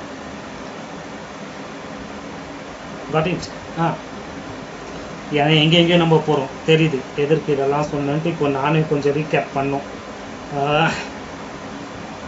ஸோ பாடத்துக்கே வந்துடலாம். இவங்க கடவுளுக்கு அதாவது கடவுள் நமக்காக செய்ததை நம்புறப்போ தான் நம்ம கடவுள்கிட்ட போக முடியும் என்பதை சொல்லிட்டு வந்தேன் இல்லைங்களா?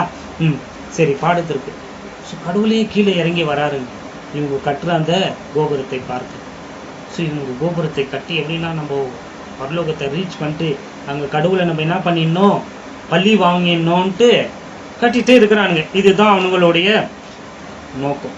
அடுத்தது ஏன் இந்த கோபுரத்தை கட்டினாங்க நான் முடிச்சிடறேன், டைம் பார்த்துட்டேன். நான் முதல்ல சொன்னேன் தங்களுக்கு பேர் உண்டாக்கும்படியாக இந்த கோபுரத்தை கட்டினாங்க. அடுத்தது கடவுளை பழி வாங்கும்படியாக இந்த கோபுரத்தை கட்டினாங்க அப்படின்னு பார்த்தோம்.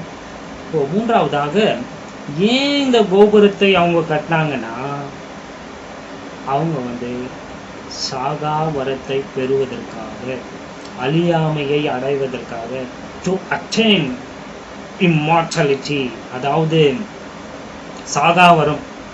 அதாவது இன்னும் ஈஸியாக அவங்களுக்கு புரியும்படியாக சொல்லணும்னா அந்த கோபுரத்தை நிம்ரோது கட்டினா இல்லைங்களா? நிம்ரோது தான் எல்லாருக்கும் என்ன பண்ணுறான், ஜனங்களை கூட்டி அதை கட்டி அங்கே இது சொல்லாத போயிட்டேன்னா ரொம்ப முக்கியமான ஒரு அதிகாரம், 10ஆம் அதிகாரம் ஆதியாகமம். நிம்ரோது யாருடைய பிள்ளைன்னு சொன்னேன், காமோடைய பிள்ளை இல்லையா? காம் குஷை பெற்றான், குஷ் நிம்ரோதை பெற்றான். பிள்ளைன்னா நான் அவனுக்கு பிறந்தவன் நினச்சிக்காதீங்க, நான் அது அவனுக்குள்ளேருந்து வந்தவங்கள சொல்கிறேன். இப்போ நான் கொடுத்தா நம்மலாம் ஷேம்லேருந்து சேமோடைய பிள்ளைகள்னு சொன்னேன், அவங்களுக்குள்ளே வந்ததை மீன் பண்ணங்க. அது ரொம்ப ஸ்பீடாக போகிறப்போ கொஞ்சம் பிள்ளைகள் எல்லாம் உங்களுக்கு பிள்ளையாக தெரியும். ஸோ அங்கே எழுதப்பட்டிருக்கு பாருங்கள், வாசிருவோமா? ஆதியாகமும் திருப்புங்க 10ஆம் அதிகாரம். அது ரொம்ப முக்கியமான ஒரு அதிகாரம். ஏன்னா நிம்ரோத் ஒரு பெரிய அரசனாக இருந்தான். அவன் யாருன்னு பார்த்தீங்கன்னா அவன் அசூர அரசனாக இருந்தான். இது வேதத்துலலாம் நீங்கள் தேடாதீங்க, இதெல்லாம் கதைகள். நான் சொன்னேன் இல்லைங்களா, ஆதியாகமம் 1லேருந்து 11 வரைக்கும் எல்லாம் நீங்கள் அதை உங்களுக்கு நான் லிட்டரலாக உங்களுக்கு நான் போதிச்சேன்னா அப்படியே உங்களுக்கு தலையே குழம்பிடும், பிரமித்து போயிடுவோம். இதெல்லாம்ப்பா நடந்துச்சான்ட்டு. ஆமாங்க, அப்போது ஜலப்பிரயாணத்திற்கு முன்பதாக வாழ்ந்தவங்களே கடவுளாக தான் இவங்க என்ன பண்ணுறாங்க, வணங்கினாங்க, வணங்கிட்டும் இருக்கிறாங்க. அவங்களுக்கு வேறு பேர்கள் இப்பொழுது இருக்கு. ஆதாமை சிவனாகவும் ஏவாளை சக்தியாகவும் தான் இவங்க இன்னமும் வணங்கிட்டு இருக்கிறாங்க. இதெல்லாம் நிறையா கதைகள் இருக்கு. ஆனால் நம்மளுடைய அப்போஸ்தலனாகிய பவுல் சொல்லியிருக்கிறாரு, இனி முடிவில்லாத வம்ச வரலாறையும் இல்லையா, இந்த ஜீனியாலஜிஸ், இந்த புராண கதைகளை எல்லாம் நீ பேசி உன்னுடைய நேரத்தை வீணாக்காதன்ட்டு தீமோத்திக்கு அப்போஸ்தலனாகிய பவுல் சொல்லியிருக்கிற வாசன். நானும் அதெல்லாம் நம்ம கிறிஸ்துவின் சரீரமாகிய சபையாகிய நம்ம அதெல்லாம் செய்ய கூடாது. ஆனால் அதெல்லாம் சொல்ல ஆரம்பிச்சுன்னா நீங்கள் மிரண்டு போயிடுவீங்க. அதுதான் உண்மைங்க. அவன் ஒரு அரச ராஜனாக இருந்தான், அசூரனா இருந்தாங்க. அசூரனா யாரு? ஜெயன். அவன் ஒரு ராட்சதன் என்றாங்க இல்லையா, அதுதான் அசூரன் சொல்லுவாங்க. இதெல்லாம் இங்கே கேள்வி புராண கதைகள், அதெல்லாம் இவனை பற்றி தான். ஸோ இவன் யாருன்னு பார்த்தீங்கன்னா ஒரு அசுரர்களுக்கு ராஜாங்க. இவன் எப்பொழுதுமே தேவனுடைய பிள்ளைகளுக்கு என்ன பண்ணா, எதிர்த்து நின்றவனா இருந்தான். தேவனுடைய பிள்ளைகள்னா உண்மையான கடவுளை கும்பிடுறவங்களுக்கு. இந்த அசுரர்கள், இவன் இல்லை, அசுரர்கள் எல்லாருமே எப்படியா தான் இருந்தாங்க, எதிர்த்து நின்றாங்க. உதாரணத்திற்கு தாவீது, கோலியாத். கோலியாத் யாரு? ஒரு அசுரன் இல்லையா? அவன் யாருக்கு எதிர்த்து நின்றான்? உண்மையான மெய்தேவனை ஆராதித்த இஸ்ரேலர்களுக்கு எதிர்த்து நின்றான் இல்லைங்களா? இது என்ன புராண கதையா? இதெல்லாம் பைபிள். நான் சொன்னேனா இல்லைங்களா? ரொம்ப சுவாரஸ்யமா இருக்கும். ஆனால் அதற்கு நேரத்தை கொடுத்தெல்லாம் உங்களுக்கு போதிச்சு அதெல்லாம் வேணாங்க, நம்மளுக்கு தேவையில்லை. நம்மளுடைய டாக்டரின்ஸ், புதிய ஏற்பாடு நம்ம தியானிக்க வேண்டியது ரொம்ப இருக்கு. ஸோ இந்த அசுர ராஜா இவன் என்ன பண்ணான் பார்த்தீங்கன்னா, உலகத்தில் இருக்கிற எல்லாரையும் வேட்டையாடினாங்க. இவன் சாதாரணமானவன் கிடையாது. இவனுடைய சைஸ் எல்லாம் அசுரன்னா உங்களுக்கு தெரியும், டிவிலெல்லாம் பார்த்தீங்கன்னா தெரியாது. அசுரர்கள்னா அவங்க இருப்பாங்க ஒரு 11, 12. இது ஆங்கில படத்துலலாம் உங்களுக்கு காட்டியிருப்பாங்க. ஒருவேளை இந்த மகாபாரதம் இதுலலாம் நீங்கள் பார்த்தீங்கன்னா கூட காட்டியிருப்பாங்க ஒவ்வொருத்தன் எவ்வளோ. ஸோ அசுரர்களின் ராஜா யாரு? நிம்ரோது. இவன் இந்த கோபுரத்தையும் இந்த நகரத்தை கட்டும்படியாக ஜனங்களை என்ன பண்ணுறான்? மிருகங்களை மற்றும் வேட்டையாடல, ஜனங்களையும் வேட்டையாடினான் அவன். அதுக்கு தான் அவனுக்கு பேரே என்ன? வேட்டைக்காரன். கடவுளுக்கு முன்பதாகவே வேட்டை செய்தவன் என்று அவனுக்கு ஒரு வழக்க சொல் பேரே இருந்துச்சு. வாசிப்போமா? வாசிப்போம். 10ஆம் அதிகாரம். ஏதோ புராணம் ஏதோ சொல்லணும்னு நினைச்சுப்பீங்க இல்லையா? எல்லாமே இங்க வரும். 10ஆம் அதிகாரம் 8வது வசனம் பாருங்களேன். குஷ் நிம்ரோதை பெற்றான், இவன் பூமியிலே பராக்கிரமசாலி ஆனான். இந்த பராக்கிரமசாலி ஆனான் என்ற அந்த வார்த்தைக்கு உண்மையான பொருள்னா ராட்சதன், அசுரன் தான் அர்த்தங்க. he was mighty அப்படின்ற மூல மொழியில இவன் யாரு? அசுரனுங்க.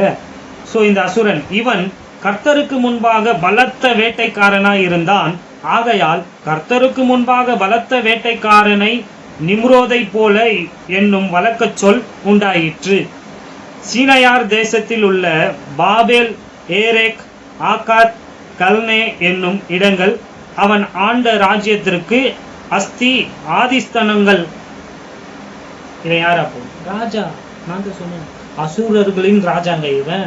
இவன் ஆண்ட எங்கெங்கெல்லாம் ஆண்டான்னு இருக்கு பார்த்தீங்களா? இந்த பாபிலோன், மெசொப்பொத்தேமியால ரொம்ப பிரசித்தி பெற்ற ஒரு நாகரிகம்னா எது? அது தாங்க நான் சொன்னேன் இதுக்கு முன்னதாக சொன்ன அசரியா, பாபிலோன், ஈஜிப்ட், இதெல்லாம் பழமையான சிவிலைசேஷனுங்க, நாகரிகங்கள். இதற்கெல்லாம் தலைவனே யார் தான்? இந்த அசுர ராஜாவாகிய நிம்ரோது தாங்க. 11வது வசனம். அந்த தேசத்தில் இருந்து அசூர் புறப்பட்டு போய் வந்துச்சிங்களா, நினவேயையும் ரெகெபோத் பட்டணத்தையும் காலாகையும், நினிவேவுக்கு காலாகிற்கும் நடுவாக ரேசனையும் கட்டினான். இது பெரிய பட்டணம்.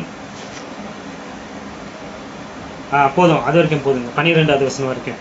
ஸோ இவன் என்ன பண்ணிக்கிறான் பார்த்தீங்களா? அங்கே பாபிலோன்ல இருந்து போயிட்டு அசூருக்கு போயிட்டு அங்கே ஒரு பெரிய நினைவே என்பது அஸ்ரியாவினுடைய தலைநகரங்க. புரியுதுங்களா? 2 அதான் சொல்கிறேன். இவன் அசூரனா இருந்த எல்லா ஜனங்களையும் என்ன பண்ணியிருக்கிறான்? ஆண்டு இருக்கிறாங்க. இவன் அவங்கள ஹண்ட் பண்ணியிருக்கிறான், வேட்டையாடி இருக்கிறான். மிருகங்களையும் சரி மனுஷர்களையும் சரி இவன் வேட்டையாடி எல்லாரையும் ஒன்று திரட்டி இந்த பெரிய கோபுரத்தை என்ன பண்ணிட்டு இருக்கிறான்? கட்டிட்டு இருக்கிறான். கவனம் வச்சுக்கோங்க. அதனால பைபிள்ல இல்லாததெல்லாம் நான் இருக்கிறத சொல்றேன், இல்லாததை சொன்னா நீங்க ஏற்கணுன்ற அவசியம் கிடையாது. ஸோ இந்த அசுரன் என்ன அவங்களுக்கு வாக்குறுதி கொடுத்தானா, அங்க இருந்து எல்லா ஜனங்களுக்கும் நான் இப்ப என்ன ஆக போறேன்? சாகா வரத்தை பெற போறேன், நான் அமரன் ஆக போறேன். அமரன்னா சாவே இல்லாதவன். ஸோ உங்களுக்கும் அந்த அமர வாழ்க்கையை நான் என்ன பண்ண போறேன்? அழிக்க போறேன். நீங்க என்ன பண்ணா என் சொல்ல கேட்டா, என்னுடைய கட்டளைகளுக்கு நீங்க கீழ்ப்படிஞ்சீங்கன்னா உங்களுக்கும் சாகா வரத்தை தர போறேன்னு சொன்னாங்க. ஏன் பாத்தீங்கன்னா, இதுக்கு முன்பதாக மனிதர்கள் பல 100 வருடங்கள், அதாவது ஆல்மோஸ்ட் 1000 வருஷத்தை டச்சே பண்ணிட்டு இருப்பாங்க. ஆதாம் 930 வருஷம் வாழ்ந்தான். மெத்துசலா உலகத்திலே அதிகமாய் வாழ்ந்த மனிதன் இல்லையா? 969 வருடம் வாழ்ந்தான் மெத்துசலா. ஆமாவா? ஆமா, 5ஆம் அதிகாரத்தை நீங்க வாசிங்களா. மெத்துசலா என்றவன் 969 வருஷம் வாழ்ந்தான். போன முறை ஒரு மிஸ்டேக்கு, அந்த சிலை இந்தியாவினுடைய அந்த சர்தார் வல்லபாய் பட்டேலுடைய சிலை எவ்வளோ சொன்னேன் இல்லைங்களா நான்? அதில் 500 எவ்வளோ சொன்னேன்னு, அப்போ ஏதோ ஒரு தவறு செஞ்ச மன்னிச்சுக்குங்க. அந்த சிலையினுடைய உயரம் எவ்வளோன்னு பார்த்தீங்கன்னா, அந்த வல்லபாய் பட்டேலுடைய அந்த உயரம் எவ்வளோ சொன்னேன், 597க்கு சாரி 7க்கு நான் 70 சொல்லிட்டு மன்னிச்சுக்குங்க, 597 ஃபீட் உயரம் இல்லைங்களா. ஸோ மீண்டும் இங்கே வந்துடலாம். இங்கே பார்த்தீங்கன்னா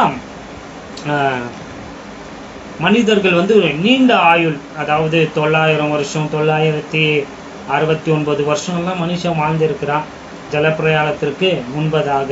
ஸோ இப்போ வந்து ஜலப்பிரயாணத்திற்கு பிற்பாடு வந்து ஆயுசு நாட்கள் குறைக்கப்பட்டது இல்லைங்களா. ஸோ மனுஷனுக்கு சீக்கிரம் மனுஷன் செத்து போகிறான். ஸோ இந்த அசுரன் நிம்ரோத் என்ன பண்ணான் பார்த்தீங்கன்னா, ஜனங்களை திரட்டி ஜலப்பிரயாணத்திற்கு முன்பதாக இருந்த அந்த செய்திகளை எல்லாம் கேட்டு இருக்கிறாங்க இல்லைங்களா. அந்த இன்ஃபர்மேஷன் எல்லாம் டீட்டெயில் எல்லாம் இவங்களுக்கு தெரியும் இல்லைங்களா. ஸோ ஆதாமை பற்றியும் இவங்க எல்லாருக்குமே தெரியும். ஏன்னா ஆதாமை தான் இவங்க சிவனாக கடவுளாக வந்து கும்பிட்றாங்க இல்லையா. எந்த ஒரு பிரச்சனை வந்தாலும் சரி எங்கே தான் போவாங்க, ஆதாம் கிட்ட தான் போவாங்க. இதெல்லாம் நீங்கள் நான் சொல்கிறப்பையும் நீங்கள் கற்பனை பண்ணுங்கள், அந்த புராணங்கள் எல்லாம் உங்களுக்கு வரும். ஏன்னா இதுக்கு இன்னொரு நாளெல்லாம் நேரம் எடுத்தாலாம் எனக்கு சொல்ல முடியுமான்னு எனக்கு தெரியல, அதனால சொல்கிறேன்.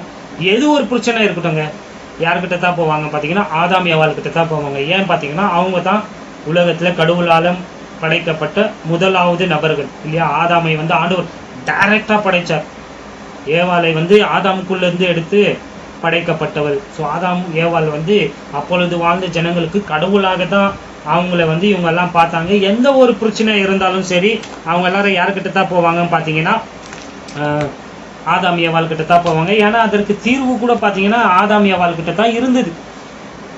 ஏன்னா இந்த உலகத்தில் இருக்கிற எல்லாத்தினுடைய அந்த பயன்பாடுகள் யூஸ் பண்ணுற அந்த இன்ஃபர்மேஷன் எல்லாமே யாருக்கு தான் தெரியும், ஆதாமுக்கு தான் தெரியும். அதனால தான் அவரை வந்து ஒரு சிலர் ஆதி குரு அப்படின்னு சொல்லுவாங்க. ஆதி குரு ஃபஸ்ட்டு டீச்சரை யாருன்னு பார்த்தீங்கன்னா ஆதாம் தான்.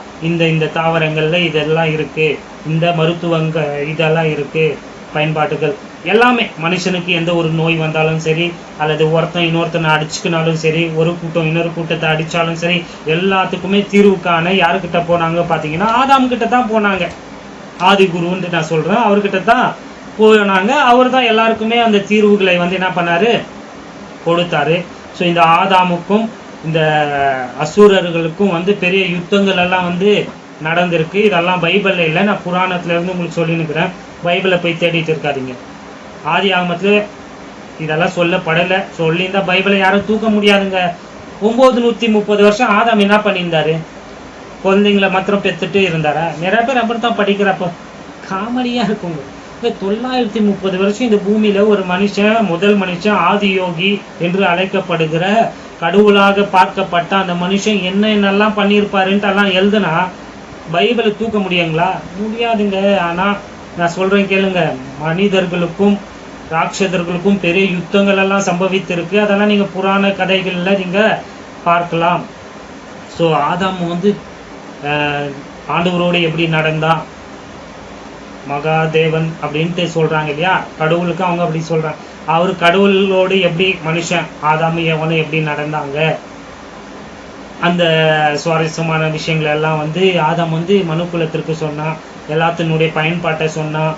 இந்த உலகத்தில் இருக்கிற எல்லா நோய்க்குமே மருந்து இருக்குது. அந்த நோய்களுக்கு எதில் எந்த மருந்து இருக்குன்னு சொன்னான். இப்போ அட் ப்ரெசண்ட்டு இப்போ கூட மனுஷர்களுடைய எல்லா நோய்க்கும் இந்த உலகத்தில் மருந்து இருக்குங்க. ஒரு நோய்க்கு கூட மருந்து இல்லைன்ட்டு கிடையாது. ஆல்ரெடி எல்லா விருட்சங்களிலும் ஆண்டவர் வந்து என்ன பண்ணிட்டாரு, அதற்கு தீர்வை வைத்திருக்கிறாரு. அதை இப்போ இருக்கிற இந்த மருத்துவர்கள் கண்டுபிடிக்க நேரம் எடுக்கிறாங்க அதில் தவிர. ஆனால் ஆதாமுக்கு அதெல்லாம் தெரியுங்க. ஆதாம் எல்லாருடைய நோயை வந்து என்ன பண்ணாரு, சுகப்படுத்தினாரு, அவங்களுக்கு வைத்தியம் பார்த்தாரு. அந்த குறிப்புகள் எல்லாம் பிற்பாடு வந்து எல்லாருக்கும் கொடுக்கப்பட்டது. மனிதனுடைய அந்த முழு டிசைனு, அவனுக்குள்ளே இருக்கிற இந்த யோகா மெடிடேஷன் இதெல்லாம் சொல்கிறாங்களே, இதெல்லாம் அங்கத்துலேருந்து தான் வந்தது. எல்லாம் அவரால் கற்பிக்கப்பட்டது. அதனால தான் அவரை ஆதி யோகின்னு சொல்கிறாங்க. அதனால தான் அவரை வந்து சிவனுன்ட்டு நிறையா பேர் சொல்லிட்டு இருக்கிறாங்க. இதில் வேடிக்கையான விஷயம் என்னென்னா, ஆதாம் மாத்திரம் கிடையாது, ஏவாளையும் அவங்க கடவுளாக பார்த்த வாசை. இவங்க 2 பேரை தான் என்ன பண்ணாங்க, அணுகுனாங்க எல்லா பிரச்சனைக்கும். ஒவ்வொரு முறையும் ஆதாம் முடிவு எடுக்கிறப்போ நம்ம ஏவாளாம தாய்ப்புலங்கள் மன்னிக்கவும். ஆனால் உண்மை அதுதான். நிறையா விஷயங்களை அவர் வந்து சரியான முடிவு எடுக்காதபடிக்கு தடையாக இருந்தது யாருன்னு பார்த்தீங்கன்னா ஏவாள் தான். ஸோ மனைவியை பிரியப்படுத்த அவர் பாவங்க மனுஷன் ரொம்ப கஷ்டப்பட்டு இருக்கிறாரு. அதெல்லாம் சொன்னா நாய் கூட கண்ணீர் வடிக்கும்னு நினைக்கிறேன். புராணங்கள் இதெல்லாம் போயிட்டு சேர்ந்துக்காதீங்க, இதெல்லாம் நடந்துச்சுங்க. ஸோ ஆதாம் 930 வருஷம் வாழ்ந்திருக்கிறாருப்பா. நம்ம ஏன் இவ்வளோ சீக்கிரம் சாகுறோம்? அது ஒன்று. ரெண்டாவது ஆதாம் எதை சொன்னாரு பார்த்தீங்கன்னா, ஜீவ கனியை பற்றி சொன்னாருங்க. ஏதேன் தோட்டத்தில் 2 விருட்சங்கள் இருந்துச்சு. ஒரு விருட்சம் நன்மை தீமை அறிகிற விருட்சம் இல்லையா, அதை சாப்பிட்டு தான் இப்படி 5 மனுஷன். இன்னொரு விருட்சம் இருந்துச்சு, கவனம் இருக்குங்களா? ஆதியாகமம் 3ஆம் அதிகாரம் வாசிச்சு பாருங்க. ஜீவ விருட்சம். அந்த விருட்சத்தின் கனியை புசிச்சா ஒருத்தன் மறிக்கவே மாட்டான், அவனுக்கு மரணமே ஒன்று கிடையாது. ஸோ இந்த விருட்சத்தை பற்றியும் ஆதாம் மனுக்குலத்திற்கு சொன்னார் இல்லையா? கவனிங்க. இந்த அரக்கன் இந்த நிம்ரோது அமரன் ஆகும்படியாக, எல்லோரையுமே அந்த சாகா வரத்தை அடையும்படியாக இவன் என்ன பண்ணான் பார்த்தீங்கன்னா, அந்த விருட்சத்தை கடவுள் எங்க வைத்திருக்கிறார்? இப்போ ஆல்ரெடி எடுத்துட்டாரு. கவனம் இருக்குங்களா? அந்த விருட்சம் இப்போ பரலோகத்தில் இருக்கு. வெளிப்படுத்தின விசேஷம் நீங்க 22ஆம் அதிகாரத்தை வாசிச்சிங்கன்னா நீங்க அங்கே பார்க்கலாம். 21-2 வாசிக்குங்க. அந்த விருட்சத்தின் கனியை புசிக்கிறவங்களுக்கு என்ன கிடையாது? சாவே கிடையாதுங்க. அமர வாழ்க்கையை பெற்றுக்கொள்ளலாம், சாகாவரம். ஸோ இவன் என்னத்துக்கு இந்த கோபுரத்தை கட்டினானா, நம்ம பரலோகத்துக்கு போகலாம். அங்கே போயிட்டு கடவுளை பள்ளி வாங்கி அந்த கனியின் விருட்சத்தை நம்ம எல்லோருமே புசித்து நம்ம எல்லாருமே என்னவா மாறிடலாம்? அமரனாக மாறிடலாம். நம்ம எல்லாருமே சாவே இல்லாம வாழலாம் என்பதுதான் அவங்களுடைய plan. What a master plan. பாத்தீங்களா? கவனிச்சிங்களா? என்ன ஒரு பிளான் போட்டுக்கிறானுங்க பாருங்க. நீங்க நினைக்க கூடாது, என்னப்பா இது ஒரு சிட்டியை கட்டினாங்க, ஒரு டவரை கட்டினாங்க, அவ்வளோதானன்ட்டு. அதுக்கு தான் இதுதான் தியானம்னு சொல்லுறது. போயிட்டு நீங்க ஆழமா தியானித்து பார்த்தீங்கன்னா தான் இந்த மாதிரி சத்தியங்களை எல்லாம் நீங்க வெளியே கொண்டு வர முடியுங்க. சும்மாலாம் கட்டல. அவங்க அந்த கோபுரத்தை கட்ட யூஸ் பண்ண அந்த டெக்னாலஜி, அந்த டூல்ஸ், அந்த பொருட்கள் எல்லாம் ரொம்ப ரொம்ப விசேஷித்தமானது. நிறையா விஷயங்களை இப்போ நான் சொன்னேன்னா, இப்போ சொல்லிதான் நிறையா விஷயங்களை நீங்கள் நம்ப மாட்டீங்க. இன்னும் அதை எல்லாத்தையும் நான் சொல்ல உங்களுக்கு முற்பட்டேன்னா அதையும் நீங்கள் நம்ப போகிறது கிடையாது. ஏன்னா அப்படியாப்பட்ட டெக்னாலஜி அவங்கக்கிட்ட இருந்துச்சு. உங்களுக்கு ஒரு விஷயம் தெரியுங்களா? இந்த உலகத்தில் வேதாகமத்தினுடைய இந்த அகழ்வாராய்ச்சியிலலாம் நீங்கள் பார்த்தீங்கன்னா, ஆர்கியாலஜிலெல்லாம் பைபிள் சம்பவங்கள் எல்லாம் நடந்ததெல்லாம் கண்டுபிடிச்சு அதை தோண்டி எடுத்துட்டு இருக்கிறாங்க எல்லாமே. ஆனால் பாபேல் கோபுரத்தினுடைய அந்த அடையாளம் மட்டும் யாருக்குமே கிடைக்காது. பார்த்துக்கிறீங்களா? கிடைக்கவும் ஆண்டவர் விடலைங்க. அவனுங்க கட்டுன்னு அது அது ரொம்ப அட்வான்ஸ் டெக்னாலஜிங்க. ஏன்னா அதெல்லாம் ஆண்டவர் என்ன பண்ணிட்டாரு? அழிச்சிட்டாரு. அதை விட்டு வச்சிருந்தா அதையே மாடலாக வச்சு மனுஷன் இன்னும் பெரிய பெரிய விஷயங்களை செய்திருப்பான்ட்டு அதை அங்கேயே என்ன பண்றாரு? ஆண்டவர் நிறுத்துறாரு. ஸோ இங்க என்ன சொல்ல வந்தேன்னா, இதன் மூலியமாக, ஆதாம் மூலியமாக இந்த கனியை பற்றி அறிந்து கொண்டு இவர்கள் எல்லோருமே அமர வாழ்க்கையை அடையும்படியாகத்தான் இந்த கோபுரத்தை என்ன பண்ணிட்டு இருக்கிறாங்க? கட்டிட்டு இருக்கிறானுங்க. ஸோ இதை தடுக்கும்படியாகத்தான் கடவுளே என்ன பண்றாரு? இந்த பூமிக்கு அப்போ இறங்கி வராரு பாருங்க. மனிதன் கட்டுகிற அந்த கோபுரத்தை பார்க்கும்படியாக கடவுள் கீழே இறங்கினார் என்று வசனம் சொல்லி பாருங்க. ஸோ ஆண்டவர் என்ன பண்றாரு பார்த்தீங்கன்னா, கடவுள் இவனுங்க ஒன்னா இருக்கிற வாசத்தான், ஒரே மொழியை பேசுற வாசத்தான், ஒருத்தனை பேசுறது இன்னொருத்தனுக்கு புரிகிறது. அதனால தான் இவனுங்க என்ன பண்றானுங்க பார்த்தீங்கன்னா, இந்த காரியத்தை செய்துட்டு இருக்கிறாங்க. இவங்க செய்யறத தடுக்கலைன்னா இவனுங்க என்ன பண்ணிடுவானுங்க? இன்னும் அவனுங்க நினைச்சுக்கிறானுங்க அவங்க செய்யறது தடைப்படாதுன்னு நினைச்சிட்டு அவனுங்க பாட்டுக்கு கட்டிட்டு போயிட்டு எதுவுமே கண்டுக்கலங்க. உங்களுக்கு ஒரு விஷயம் தெரியுங்களா? நான் அந்த இதை வாசிக்கிறப்போ வாசிச்சேன். அந்த கோபுரத்தை கட்டுறாப்போ ஒரு மனுஷன் கீழே விழுந்துட்டானா, அவ்வளோ பெரிய கோபுரங்க, அது ஸ்கை வரைக்கும் டச் ஆச்சு. அங்கத்துலேருந்து ஒரு மனுஷன் கீழே விழுந்தானா ஒருத்தன் கூட கண்டுக்க மாட்டானுங்க. ஒருத்தன் கூட திரும்பி கூட பார்க்க மாட்டாங்க, டைம் வேஸ்ட்டுன்ட்டு. ஆனால் மேலிருந்து ஒரு பெரிய கல் கீழே விழுந்துச்சுன்னா எல்லாருடைய அட்டென்ஷன் அது மேலே தான் இருக்குமா. ஏன்னா புரியுதுங்களா நான் சொல்லியிருந்தேன் உங்களுக்கு? மனுஷன் விழுந்தா அது ஒரு மதிப்பே கிடையாது, உயிர் மதிப்பே கிடையாது. ஆனால் ஒரு கல் விழுந்துச்சுன்னா எல்லாருமே அதற்காக கவலைப்பட்டு அழுவாங்களா. ஏன்னா ஒவ்வொன்றையும் எவ்வளோ ஹைட்டில் தூக்கிட்டு போயிட்டு இருக்கிறாங்க. அதை திருப்பி கொண்டு விழுந்துருங்களா இல்லையா சொல்லியிருந்து பாருங்க. அவ்வளோ கமிட்டடாக இருந்தானுங்களாங்க. எப்படின்னா இந்த கோபுரத்தை நம்ம கட்டி கடவுளை பழி வாங்கி அங்கே இருக்கிற அந்த கனி விருட்சத்தை புசிச்சு நம்ம என்ன ஆயிடணும், அமரனா ஆயிடணும்ட்டு எல்லாருமே அவ்வளவும் என்ன பண்ணிட்டு இருக்கானுங்க, பிரயாசப்பட்டு இருந்தாங்க.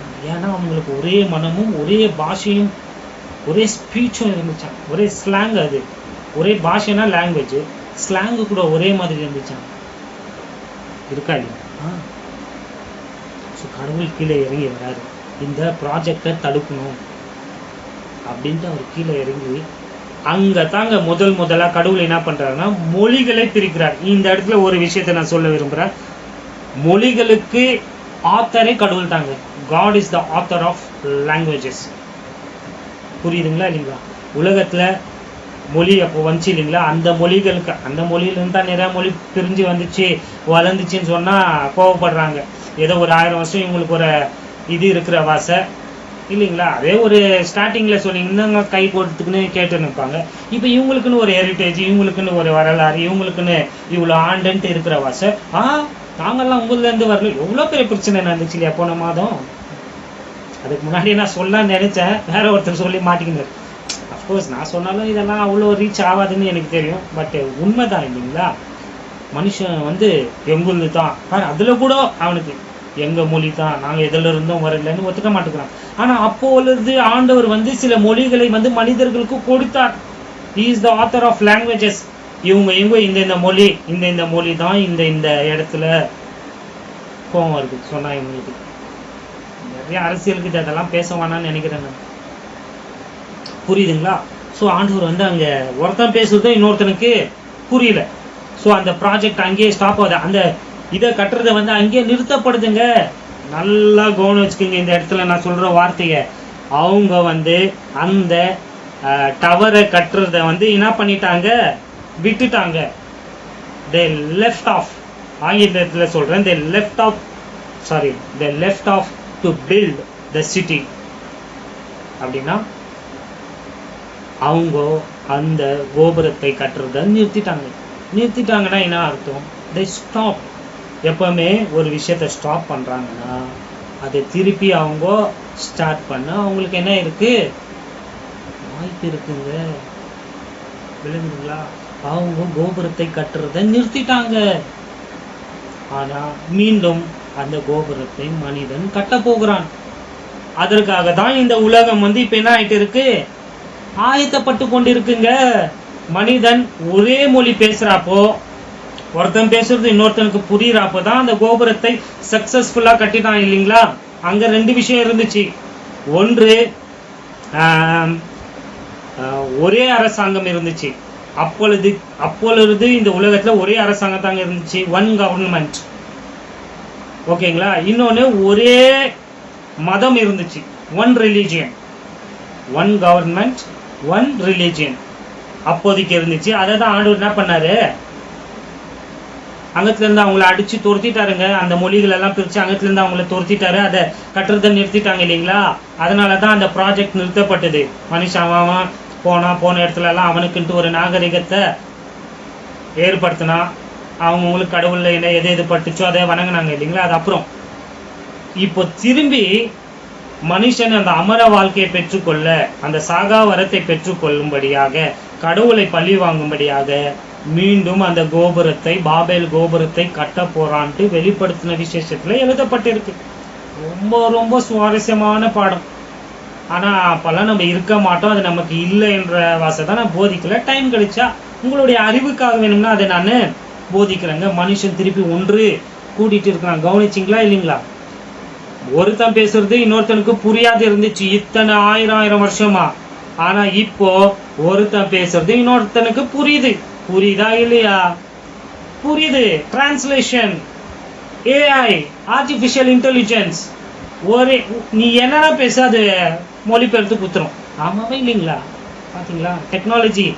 இதை ஸ்டாப் பண்ணி வைத்து இருந்தாருங்க. எங்க நான் கடந்த பாடத்துல சொன்னேன் இல்லைங்களா, பாபேல் கோபுரத்துல ஆண்டவர் அந்த ஞானத்தை நிறுத்தி வைத்திருந்தார். அதுதான் தானியேல் புத்தகத்துல 12ஆம் அதிகாரம் 4வது வசனத்துல நம்ம வாசிக்கிறோம் இல்லைங்களா. கடைசி நாட்களில என்ன ஆகும், அறிவு பெருகும். கரெக்டு தான். தானியேல் 12ஆம் அதிகாரம் 4வது வசனம். கடைசி நாட்களில டெக்னாலஜி வளரும், அறிவு பெருகும்.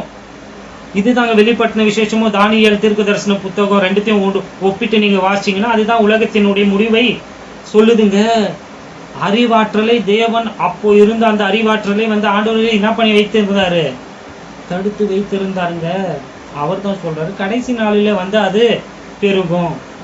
சென்ட்ரல்ல இடைப்பட்ட காலத்துல ஆண்டவர் தான் அதை ஸ்டாப் பண்ணாரு. காரணத்துக்காக தான். ஏன்னா அந்த அறிவாற்றலை வைத்திருந்தா இன்னைக்கு உலகம் அதை நினைச்சு கூட பார்க்க முடியல. ஸோ இப்போ பார்த்தீங்கன்னா ஒரே மொழி வந்துட்டு இருக்கா. இப்போ காமர்ஸ் லாங்குவேஜ் இந்த உலகத்தில் இருக்கிற எல்லாருக்குமே ஆங்கில மொழியை கற்றுக் கொடுத்துட்டு இருக்கிறாங்களா? எல்லாருக்கும் தெரியும். ஆனால் இப்போ உங்களுக்கு மொழி தெரிலனாலும் பிரச்சனையே கிடையாது. ஏன்னா தொழில்நுட்பம், ஏஐ, ஆர்டிஃபிஷியல் இன்டெலிஜென்ஸ் உங்கள் கூடவே இருக்கு. அதுவே உங்களுக்கு அப்படின்றதுக்குள்ளேயே டிரான்ஸ்லேஷன் பண்ணி கொடுத்துடும். ஒருத்தன் பேசுறது இன்னொருத்தனுக்கு புரியும். எல்லாருக்குமே எல்லா மொழியும் இப்போ என்ன ஆகும்? புரியும். One language, one government. இதுதான் ஒரே அரசாங்கம். அதாவது இப்போ எல்லா மொழியும் பேசுறவன் இப்போ எல்லாருக்கும் புரியுற வாசை. இப்போ எல்லாமே ஒரே உலகமாக ஒரே அரசாங்கமாக மாறப்போகுதுங்க. இப்போ தனித்தனியா பிரிஞ்சிருக்கிறதெல்லாம் இப்போ அந்தி கிறிஸ்துவினுடைய ஆட்சியில எல்லாமே ஒரே ஆட்சியாக மாறிடும். ஒரே மதமும் மாறும். உன் கடவுள், என் கடவுள், அவன் கடவுள், இவன் கடவுள் எல்லாம் கிடையாது. இப்பெல்லாம் எல்லாமே கடவுள் தான். அந்த எல்லா கடவுளுமே இவன் தான் கடவுள்ன்ட்டு ஒருத்தனை காட்டப்பான். ஆல்ரெடி சொல்லனா இல்லையா டீச்சிங்ல? ஆன்டி கிரைஸ்ட் அவன் தான் கடவுள்னு சொல்லுவான். இந்த உலகமே அவனை கடவுளாக ஏற்றுக்கொள்ள போகுது. One religion, one government, world government, one religion. இதுதான் பாபேல் கோபுரத்துல இருந்துச்சு. இப்போ அது என்ன ஆயிட்டு இருக்கு? துவங்கிட்டு இருக்குங்க. எங்க மனுஷன் நிறுத்தினானோ அதை திருப்பி அவன் கட்ட ஸ்டார்ட் பண்ணிட்டான். இதெல்லாம் கேட்டு பயந்து போயிடாதீங்க. ஏன்னா நம்ம கிறிஸ்துவின் சரீரமாகிய சபை. நம்ம பயப்பட வேண்டிய அவசியம் நமக்கு கிடையாது. ஏன்னா அதெல்லாம் நம்ம பார்க்க போறது கிடையாது. நம்ம அப்போ பூமியில இருக்கவும் போறது கிடையாது. அதெல்லாம் வந்து யூதர்கள், இஸ்ரேல் ஜனங்கள் அதை குறித்து தான் கவலை பண்ணணும். ஆனால் அவங்களுடைய கண்கள் வந்து இதற்கெல்லாம் வந்து மறைக்கப்பட்டிருக்கு. நம்ம நிமித்தம் இல்லையா? அவங்க பிளைண்ட் ஆகியிருக்கிறாங்க. அந்த தீர்க்க தரிசனம் கிளாக் ஸ்டார்ட் ஆகுறப்போ, துவங்குறப்போ வந்து அதெல்லாம் வந்து என்ன ஆகும்? நிறைவேறும். இப்போ எந்த தீர்க்க தரிசனமும் நிறைவேறுச்சுன்னு சொல்றாங்க, தப்பா போதிக்கிறாங்க. வேணும்னா நான் டிபேட்டுக்கு ரெடி ஆகுறேன். நான் ப்ரூவ் பண்ணி வேணும்னா காட்டுறேன். அடுத்த பாடத்துலேயே உங்களுக்கு அதை ப்ரூவ் பண்ண போகிறேன். நான் சொன்னேன் இல்லையா 7ஆம் அதிகாரம் முடிக்கிறதுக்குள்ளன்ட்டு, அடுத்த பாடத்துல இருந்து உங்களுக்கு அதை நான் ப்ரூவ் பண்றேன். ஸோ இந்த இடத்துல இருக்காங்க. இந்த பாபேல் கோபுரத்துக்கிட்ட இருந்து தான் ஆண்டவர் என்ன பண்றாரு பார்த்தீங்கன்னா, மனு குலத்தை வந்து டிவோர்ஸ் பண்றது, விவாகரத்துன்னு சொல்றாங்க. டிவோர்ஸ்னா என்ன அர்த்தம்னா முடிஞ்சு போச்சு. கடவுளுக்கும் மனு குலத்திற்கும் சம்மந்தமே இல்லைன்னு ஆயிடுச்சுங்க. இந்த இடத்துல பாபேல் கோபுரத்துக்கிட்ட தான் ஆண்டவர் அவங்களுக்கு மொழி பிரிக்கப்பட்டு எல்லாரும் போனாங்க இல்லையா? ஆண்டவர் மனு குலத்தையே வந்து என்ன பண்ணிட்டாருன்னா விட்டுட்டார். கடவுளுக்கும் மனிதனுக்கும் என்ன இல்லாத ஆயிடுச்சு பார்த்தீங்கன்னா, தொடர்பு இல்லாத ஆயிடுச்சு. ஏன் பார்த்தீங்கன்னா, எல்லா மனிதனும் அவனுக்கு பிரியமானதை அவங்களுக்கு பிடிச்ச கடவுள்களை வந்து என்ன பண்ணிங்கன்னா தேர்ந்தெடுத்துக்கொண்டா. அதனால ஆண்டவர் என்ன பண்ணாருன்னா, ஓகேப்பா இந்த ஜனக்கூட்டத்திற்கு இவங்க தான் ஒன்று கடவுளா இருந்தால் வச்சுக்கோன்ட்டார்.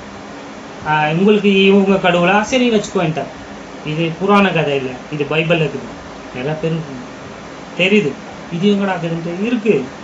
ஆண்டவரே தான் இவங்களுக்கு இவங்க தான் உங்க கடவுள்ன்ட்டு அவங்க தெரிந்து கொண்ட அந்த கடவுளை அவங்களுக்குன்ட்டு ஆண்டவர் தாங்க என்ன பண்ணி கொடுக்குவாங்கன்னு சொல்லுவாங்க, எடை போட்டு கொடுக்குறாங்க இல்லையா? அந்த மாதிரி ஆண்டவரே கொடுத்துட்டாரு. டைம் என்னை பயன்படுத்துது. ஒரே ஒரு வசனம் மட்டும், அதை இப்போ நான் சொல்ல போறது கிடையாது. ரோமர் 1ஆம் அதிகாரத்தை திருப்பிக் கொள்ளுங்களேன். அந்த இடத்துல என்ன நடந்துச்சுன்றதை மட்டும் சொல்லிட்டு முடிக்கிறேன். இன்னொரு நாள் அதை நான் சொல்ல போறேன். ஆண்டவர் எப்படி உங்களை 19வது வசனத்திலிருந்து வாசிப்போம். தேவனை குறித்து அறியப்படுவது அவர்களுக்குள்ளே வெளிப்பட்டு இருக்கிறது, தேவனே அதை அவர்களுக்கு வெளிப்படுத்தி இருக்கிறார் இல்லையா? கடவுள் யாருன்ட்டு வந்து அப்பொழுது வாழ்ந்த மனிதர்களுக்கு தெரியும், நன்றாக தெரியும். எல்லார் மூலியமா, ஆதாம் மூலியமா, நோவா மூலியமா, ஷேம் மூலியமா எல்லாருக்குமே உண்மையான கடவுள் யாருன்னு தெரியும்.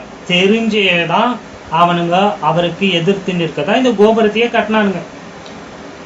எப்படி என்றால், காணப்படாதவைகள் ஆகிய அவருடைய நித்திய வல்லமை, தேவத்துவம் என்பவைகள் உண்டாக்கப்பட்டிருக்கிறவைகளினாலே உலகம் உண்டான முதற்கொண்டு தெளிவாய் காணப்படும். ஆதலால் அவர்கள் போக்கு சொல்ல இடமில்லை. ஸோ கடவுளை பற்றி எனக்கு தெரியலன்ட்டு இந்த உலகத்தில் இருக்கிற எந்த மனுஷனும் சொல்ல முடியாது. அதை ஆண்டவர் வெளிப்படுத்தியிருக்கிறார். சிருஷ்டிப்பு என்று ஒன்று இருந்தால் அதற்கு பின்னாடி சிருஷ்டிகர் என்று ஒருத்தர் இருக்கிறார் என்பதில் மாற்று கருத்து இல்லை. இதெல்லாம் டீட்டெயில்டாக படிக்க வேண்டிய வசனங்கள், வேற எப்பனா பார்க்கலாம். அவர்கள் தேவனை அறிந்தும், கவனிச்சிங்களா, தேவனை அறிந்தும், தெரியும் அவங்களுக்கு கடவுள் யாருன்னு தெரியும். யெகோவா தேவன், யாவே தேவன், இந்த உலகத்தை சிருஷ்டித்த எம்பெருமானாகிய இயேசு கிறிஸ்து யாருன்னு தெரிஞ்சும் அவரை தேவன் என்று மகிமைப்படுத்தாமலும், பார்த்தீங்களா, வந்துச்சிங்களா, இங்க மகிமையா படுத்திட்டு இருக்கிறாங்க. அவர் சொல்றாரு, உலகமெங்கிலும் ஸ்ப்ரெட் ஆகுங்கடா, பரவுங்க, போயிட்டு என்னுடைய நாமத்தை பிரஸ்தாபப்படுத்துங்க, உயர்த்துங்கன்னு சொன்னா நாங்க பண்ண மாட்டோம்ட்டு சொல்லிட்டு அவனுங்க என்ன பண்ணானுங்க, தங்களுடைய பேரை பெருமைப்படுத்திட்டு இருக்கிறாங்க. இருக்கா இல்லைங்க? அந்த 11ஆம் அதிகாரத்தையும் இந்த அதிகாரத்தையும் ஒன்னா வாசிச்சு பாருங்க. இதுதான் அது. தேவன் என்று அறிந்தும் தேவனை மகிமைப்படுத்தாமலும் ஸ்தோத்தரியாமலும் இருந்து தங்கள் சிந்தனைகளினாலே வீணரானார்கள். எப்படி வீணரானார்கள்? யோசனையில தான் வீணரானார்கள். யோசனையில தான் இவங்க தான் நம்மளுடைய கடவுள்கள், நம்மளுடைய முன்னோர்கள் தான் நம்ம கடவுளுங்க, இவன் அசுரன் ஆகிய நிம்ரோது தான் நம்ம கடவுள். சிந்தனையில வீணரானார்கள். உணர்வில்லாத அவர்களுடைய இருதயம் இருள் அடைந்தது. புரியுதுங்களா? ரட்சிக்கப்படாத எல்லாருமே இப்போ இருள்ல தான் இருக்கிறாங்க. அதனால அவங்கள ரொம்ப ஓவராலாம் நம்ம இது பண்ணக்கூடாது இல்லையா? அவங்க எல்லாம் பண்றது தப்பு தானா அவங்களுக்கு தெரியல. ஏன்னா அவங்களுடைய இருதயம் இருள் அடைந்திருக்கு. நம்ம வெளிச்சத்துல இருக்கிற வாசம் நம்மளுக்கு தெரியுது. ஓகே, 22வது வசனம். அவர்கள் தங்களை ஞானிகள் என்று சொல்லியும் பைத்தியக்காரராகி அழிவில்லாத தேவனுடைய மகிமையை அழிவுள்ள மனுஷர்கள், பறவைகள், மிருகங்கள், ஊரும் பிராணிகள் ஆகிய இவைகளுடைய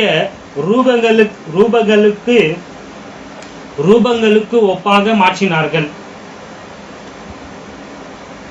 அழிவில்லாத அவருடைய அந்த மகிமையை இவங்க எதற்கு ஒப்பா மாத்திட்டாங்களா? வந்துச்சுங்களா லிஸ்ட்டு? மனுஷர்கள், மிருகங்கள், பிராணிகள், இந்த மச்சங்கள், நட்சத்திரங்கள், இங்க நம்ம தான் கிரகங்கள்னு சொல்றோம் இல்லையா? அவங்களுக்கு அந்த கிரகங்கள் எல்லாம் ஒவ்வொரு கிரகமும் ஒரு கடவுளுங்க. இந்த நெப்டியூன், மார்ஸ், இதுக்கெல்லாம் பேரு அவங்களுடைய கடவுள். பஞ்சாகம், நவ கிரகங்கள் சொல்றாங்க இல்லையா? கடவுளாக தான் அதெல்லாம் அவங்க பார்க்குறாங்க. பாபிலோனியர்களுடைய மெசோபொத்தோமியாவுடைய அந்த சிவிலைசேஷனுடைய கடவுள் யாருன்னு பார்த்தீங்கன்னா நிலா. அந்த மாதிரி ஒவ்வொருத்தரையும் பாருங்க, ஒவ்வொரு நாகரிகத்தையும் பாருங்க, அவங்களுக்குன்னு தனிப்பட்ட ஒவ்வொரு கடவுள் இருப்பாங்க. நான் அதுக்கு தான் சொன்னேன், ஆண்டவரே அந்த கடவுள்களை வணங்கும்படியாக ஒப்பு கொடுத்தார். வாசிங்க கீழே. இது நிமித்தம் அவர்கள் தங்கள் இருதயத்தில் உள்ள இச்சைகளினாலே ஒருவரோட ஒருவர் தங்கள் சரீரங்களை அவமானப்படுத்தத்தக்கதாக தேவன் அவர்களை அசுத்தத்திற்கு ஒப்பு கொடுத்தார். தேவனுடைய சத்தியத்தை அவர்கள் பொய்யாய் மாற்றி சிருஷ்டிகரை தொழுது சேவியாமல் சிருஷ்டியை தொழுது சேவித்தார்கள். உண்மையான கடவுளை அவங்க சேவிக்காம, வணங்காம, ஆராதிக்காம அவங்க எதை ஆராதிக்க ஆரம்பிச்சிட்டாங்க? சிருஷ்டிப்பை ஆராதிக்க ஆரம்பிச்சிட்டாங்க. அவங்க சத்தியத்தை ஏற்க அவங்களுக்கு மனம் இல்லை. ஏன்னா அவங்க மனதை எல்லாம் ஒருத்தன் மாத்திட்டான். யார் அவன்? அவன் தான் சாத்தான். இதற்கு பின்பதாக எல்லாம் ஒருத்தன் இருக்கிறான். அவனை பத்தி மென்ஷனே பண்ணியிருக்க மாட்டாங்க. ஆனா அதுக்கு காரணம் யாரு? தனக்கு பேர் உண்டாகும்படி. இது எங்க நடந்துச்சு? எசேக்கியேல்ல வாசிச்சு இல்லையா? எசேக்கியேல் எல்லாம் 28ஆம் அதிகாரம் 14ஆம் அதிகாரத்துல நான் சிங்காசனத்திற்கு மேலாக ஏறுவேன், என்னுடைய சிங்காசனத்தை அங்க போடுவேன், எனக்கு மகிமை. அவன் தான். அவனால முடியல, நான் அவனை அச்சு தோர்த்தன மனிதர்களை வச்சு இப்போ சாதிச்சுட்டு இருக்கிறான். ஸோ உண்மையான கடவுளை, சிருஷ்டிகரை, கிரியேட்டரை வணங்காம கிரியேஷனை வணங்குறாங்க. போயினுக்குது. சொன்னா இல்லைங்களா? பாவம், அதுவே அழுகுற வீடியோலாம் பார்த்தேன். நாங்கடா 2 நாள் என்னை வச்சு என்னோ பண்ணீங்க, இப்போ சாவடிக்க கொண்டு போறீங்களான்ட்டு உயிர் இல்லாததே அழுகுது. ஜோக் தான் சொன்னேன். புரியுதுங்களா இல்லைங்களா? கண் இருந்தும் பாராமல், காது இருந்தும் கேளாமல், கைகள் இருந்தும் செயல்படாமல், கால்கள் இருந்தும் நடவாத சிலைகள், இன்னும் மற்ற மனிதர்கள் மனிதர்களுக்கு அதெல்லாம் பண்ணுவாங்க. நான் சொல்றது சிலைகளை வணங்குறாங்க. மனிதர்களை மனிதன் செத்து போயிட்டான், நாசில சுவாசம் இல்லைன்னா அவன் வேஸ்ட் இல்லையா, அவனை வணங்குறாங்க. ஆகாயத்து மச்சங்களை வணங்குறாங்க. பிராணிகள், பாம்பு, யானை, தவளை, பன்னி, இந்த உலகத்துல இருக்கிற எல்லா மிருகங்களுக்கும், எல்லா மிருகமும் ஏதோ ஒரு சமுதாயத்தினுடைய கடவுளா இருக்கும். ஏன் குலம்ன்றாங்க இல்லையா, ஒரு குலத்திற்கு அது ஒரு கடவுளா இருக்கும். இதெல்லாம் கேலி பொருளா இருந்தாலும் இதெல்லாம் ஆண்டவருக்கு ரொம்ப கோபம் ஊட்டக்கூடிய ஒரு விஷயங்க. ஏன்னா ஆண்டவருடைய இடத்தை எதுவுமே பிடிக்க கூடாது. முன்னாடியே நான் சொன்னேன் இல்லைங்களா, பாருங்க என்ன பண்ணி வைத்திருக்கிறாங்க. அதனால தான் ஆண்டவர் என்ன பண்ணிட்டாரா, அவங்கள அவரே என்றென்றைக்கும் ஸ்தோத்தரிக்கப்பட்டவர். அவர் மாத்திரம்தாங்க தகுதி.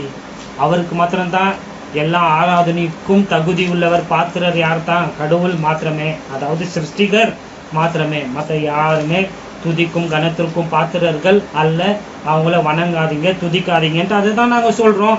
சொன்னா நீங்கள் என்ன சொல்கிறீங்க, எங்கள் கடவுளுங்களை அட்டாக் பண்ணுறாங்கன்றீங்க. ஆனால் அவங்க கடவுளே இல்லைன்ட்டு உங்களுக்கு நான் நிரூபிச்சுட்டு இருக்கிறேங்க. இதெல்லாம் எப்படி தோன்றியது, இதெல்லாம் எப்படி வந்துச்சு, இந்த புராணங்களெல்லாம் எப்படி மாற்றினாங்க, பேர்கள் எப்படி மாற்றப்பட்டது, மனுஷர்களை எப்படி கடவுளாக வணங்கினாங்க, ராட்சதர்களை அசூரர்களை எப்படி கடவுளாக வணங்கினாங்க, இது எல்லாத்தையும் சொல்லிட்டு இருக்கோம். ஸோ கடவுள் அங்கத்துல இருந்து தான் என்ன பண்ணுறாரு பார்த்தீங்கன்னா, மனிதர்களை என்ன பண்ணுறாரு, சிதறடிக்க பண்ணுறாரு. அங்கத்துல இருந்தால் மொழிகள் பிரிந்தது. பல்வேறு பாஷை பேசுகிற மக்கள் பிரிஞ்சாங்க. எந்தெந்த மொழியை பேசினாங்களோ அவங்க எல்லாம் ஒரு சைடு வந்தாங்க, அவங்க ஒரு டைரக்ஷன். அதுதான் அந்த ஷேம், காம், யாபெத், இந்த 3 மனிதர்களுக்குள்ளேருந்து வந்தவங்க 3 சிவிலைசேஷன் இல்லை, மனித குலங்கள் என்ன ஆயிடுச்சு, பிரிஞ்சிச்சு. ஸோ இப்போ இந்த இடத்துல டோட்டல் உலகமே கம்ப்ளீட்டாக இப்போ எதில் இருக்கிறாங்க பார்த்தீங்கன்னா, விக்கிரகத்திற்குள்ள இருக்கிறாங்க. ஐடாலட்ரியில மூழ்கி இருக்கிறாங்க. இதற்கு அப்புறம் என்ன சம்பவித்தது, என்ன நடந்துச்சு என்பதை அடுத்த பாடத்தில் உங்களுக்கு போதிக்கிறேன். பரிசுத்த ஆவியானவர் இந்த வார்த்தைகளை கொண்டு உங்களுக்கு ஊழியம் செய்வாராக. ஆண்டவராகிய இயேசு கிறிஸ்துவின் கிருபையும் சமாதானமும் நம் அனைவரோடும் இருப்பதாக.